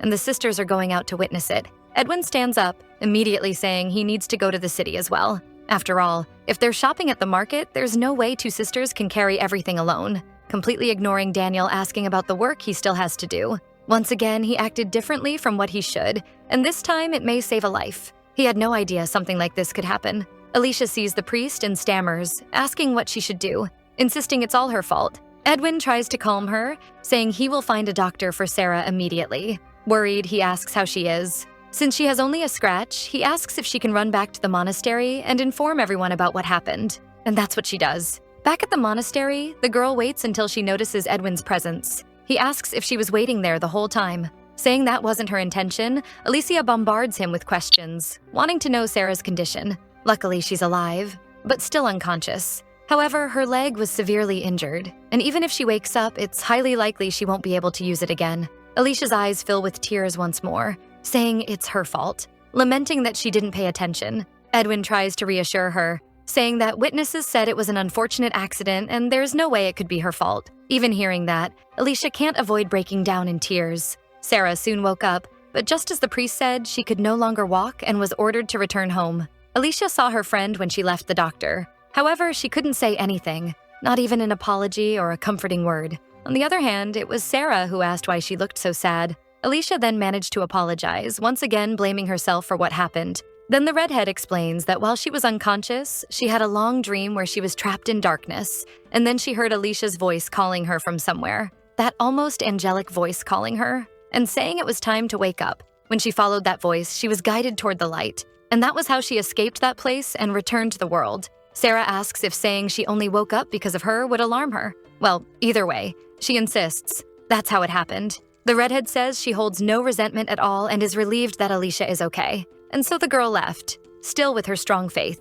Returning to the present, Edwin asks if she had a good conversation with Sarah. She thanks him for his concern and for having rescued them that day. And the priest modestly says he only fulfilled his administrative responsibilities. Even so, Alicia thanks him because she had been terrified that day and thought no one would help. Then the priest says they were probably ignored because the carriage that caused the accident belonged to nobility. Finally thinking about it, Alicia remembers having seen Victor. Even though she couldn't follow him in the chaos, she is sure it was him. However, she doesn't understand what he was doing there and wonders if it might be another plan. And if it's Sua, the problem is that, based on her previous timeline, it's still too early for the witch to appear. She also wonders if someone must be sacrificed in order for her to avoid her fate. If that's the case, it means she really is guilty for what happened to Sarah. Edwin calls her attention, saying he knows she's having negative thoughts again, while the nun apologizes for having gotten distracted while they were talking. The priest reveals that he investigated how she could become a member of the parliament, but thinks it's better to find another way to enter the palace. He explains that there were cases of sisters becoming lectorates, but all of them came from the central pantheon, as did the people responsible for placing them there. Alicia says that in that case, that's where she must go, something the priest strongly disagrees with. After all, no one knows what that old man might do to her. Edwin says he's going to pretend he never heard that suggestion. Even so, the girl begs him to let her do it, because she is the only one who knows those wrinkled hands that grabbed her by the hair, forcing her to sit like a saint, then throwing her away once another appeared, and how she was even branded on her back, forced to walk through the palace like an animal, had her tongue cut out with rusty scissors, and after all, that was thrown into a fire. Edwin asks if she really intends to enter that place of her own free will. Alicia says that they already have a saint, so it's unlikely she'll be targeted, and if that is the only path, she can't afford to sit around thinking through every option. After all, No matter how much she tries to run away, fate keeps messing with her and hurting the people she loves. So this is her vengeance, her fight to protect those people. She says, "I can't simply sit here afraid. I will go to the Central Pantheon and become a member of the Legislative Council." And that's where we're stopping for today. This story, The Fake Saintess Bears Tainted Robes, is getting better with every chapter. I covered everything up to chapter 28, and wow, there's a lot to unpack. First of all, can we talk about Alicia and Edwin? The man is literally fighting for his life every time she gets close. He swears he's a perfect clergyman, but the way he acts around her says the complete opposite. Their chemistry is so obvious, it's almost funny. He's trying so hard to stay pure, and she's just living her life. What do you guys think about Edwin? Is he actually falling for her? Or is he just confused? And is Alicia brave or completely insane for planning to walk into the Central Pantheon on purpose? Also, what are your thoughts on Victor showing up out of nowhere like that? Anyway, thank you so much for watching. If you liked the recap, don't forget to hit the like button and subscribe so you don't miss the next part. This story is only getting crazier from here. Kisses, and see you next time.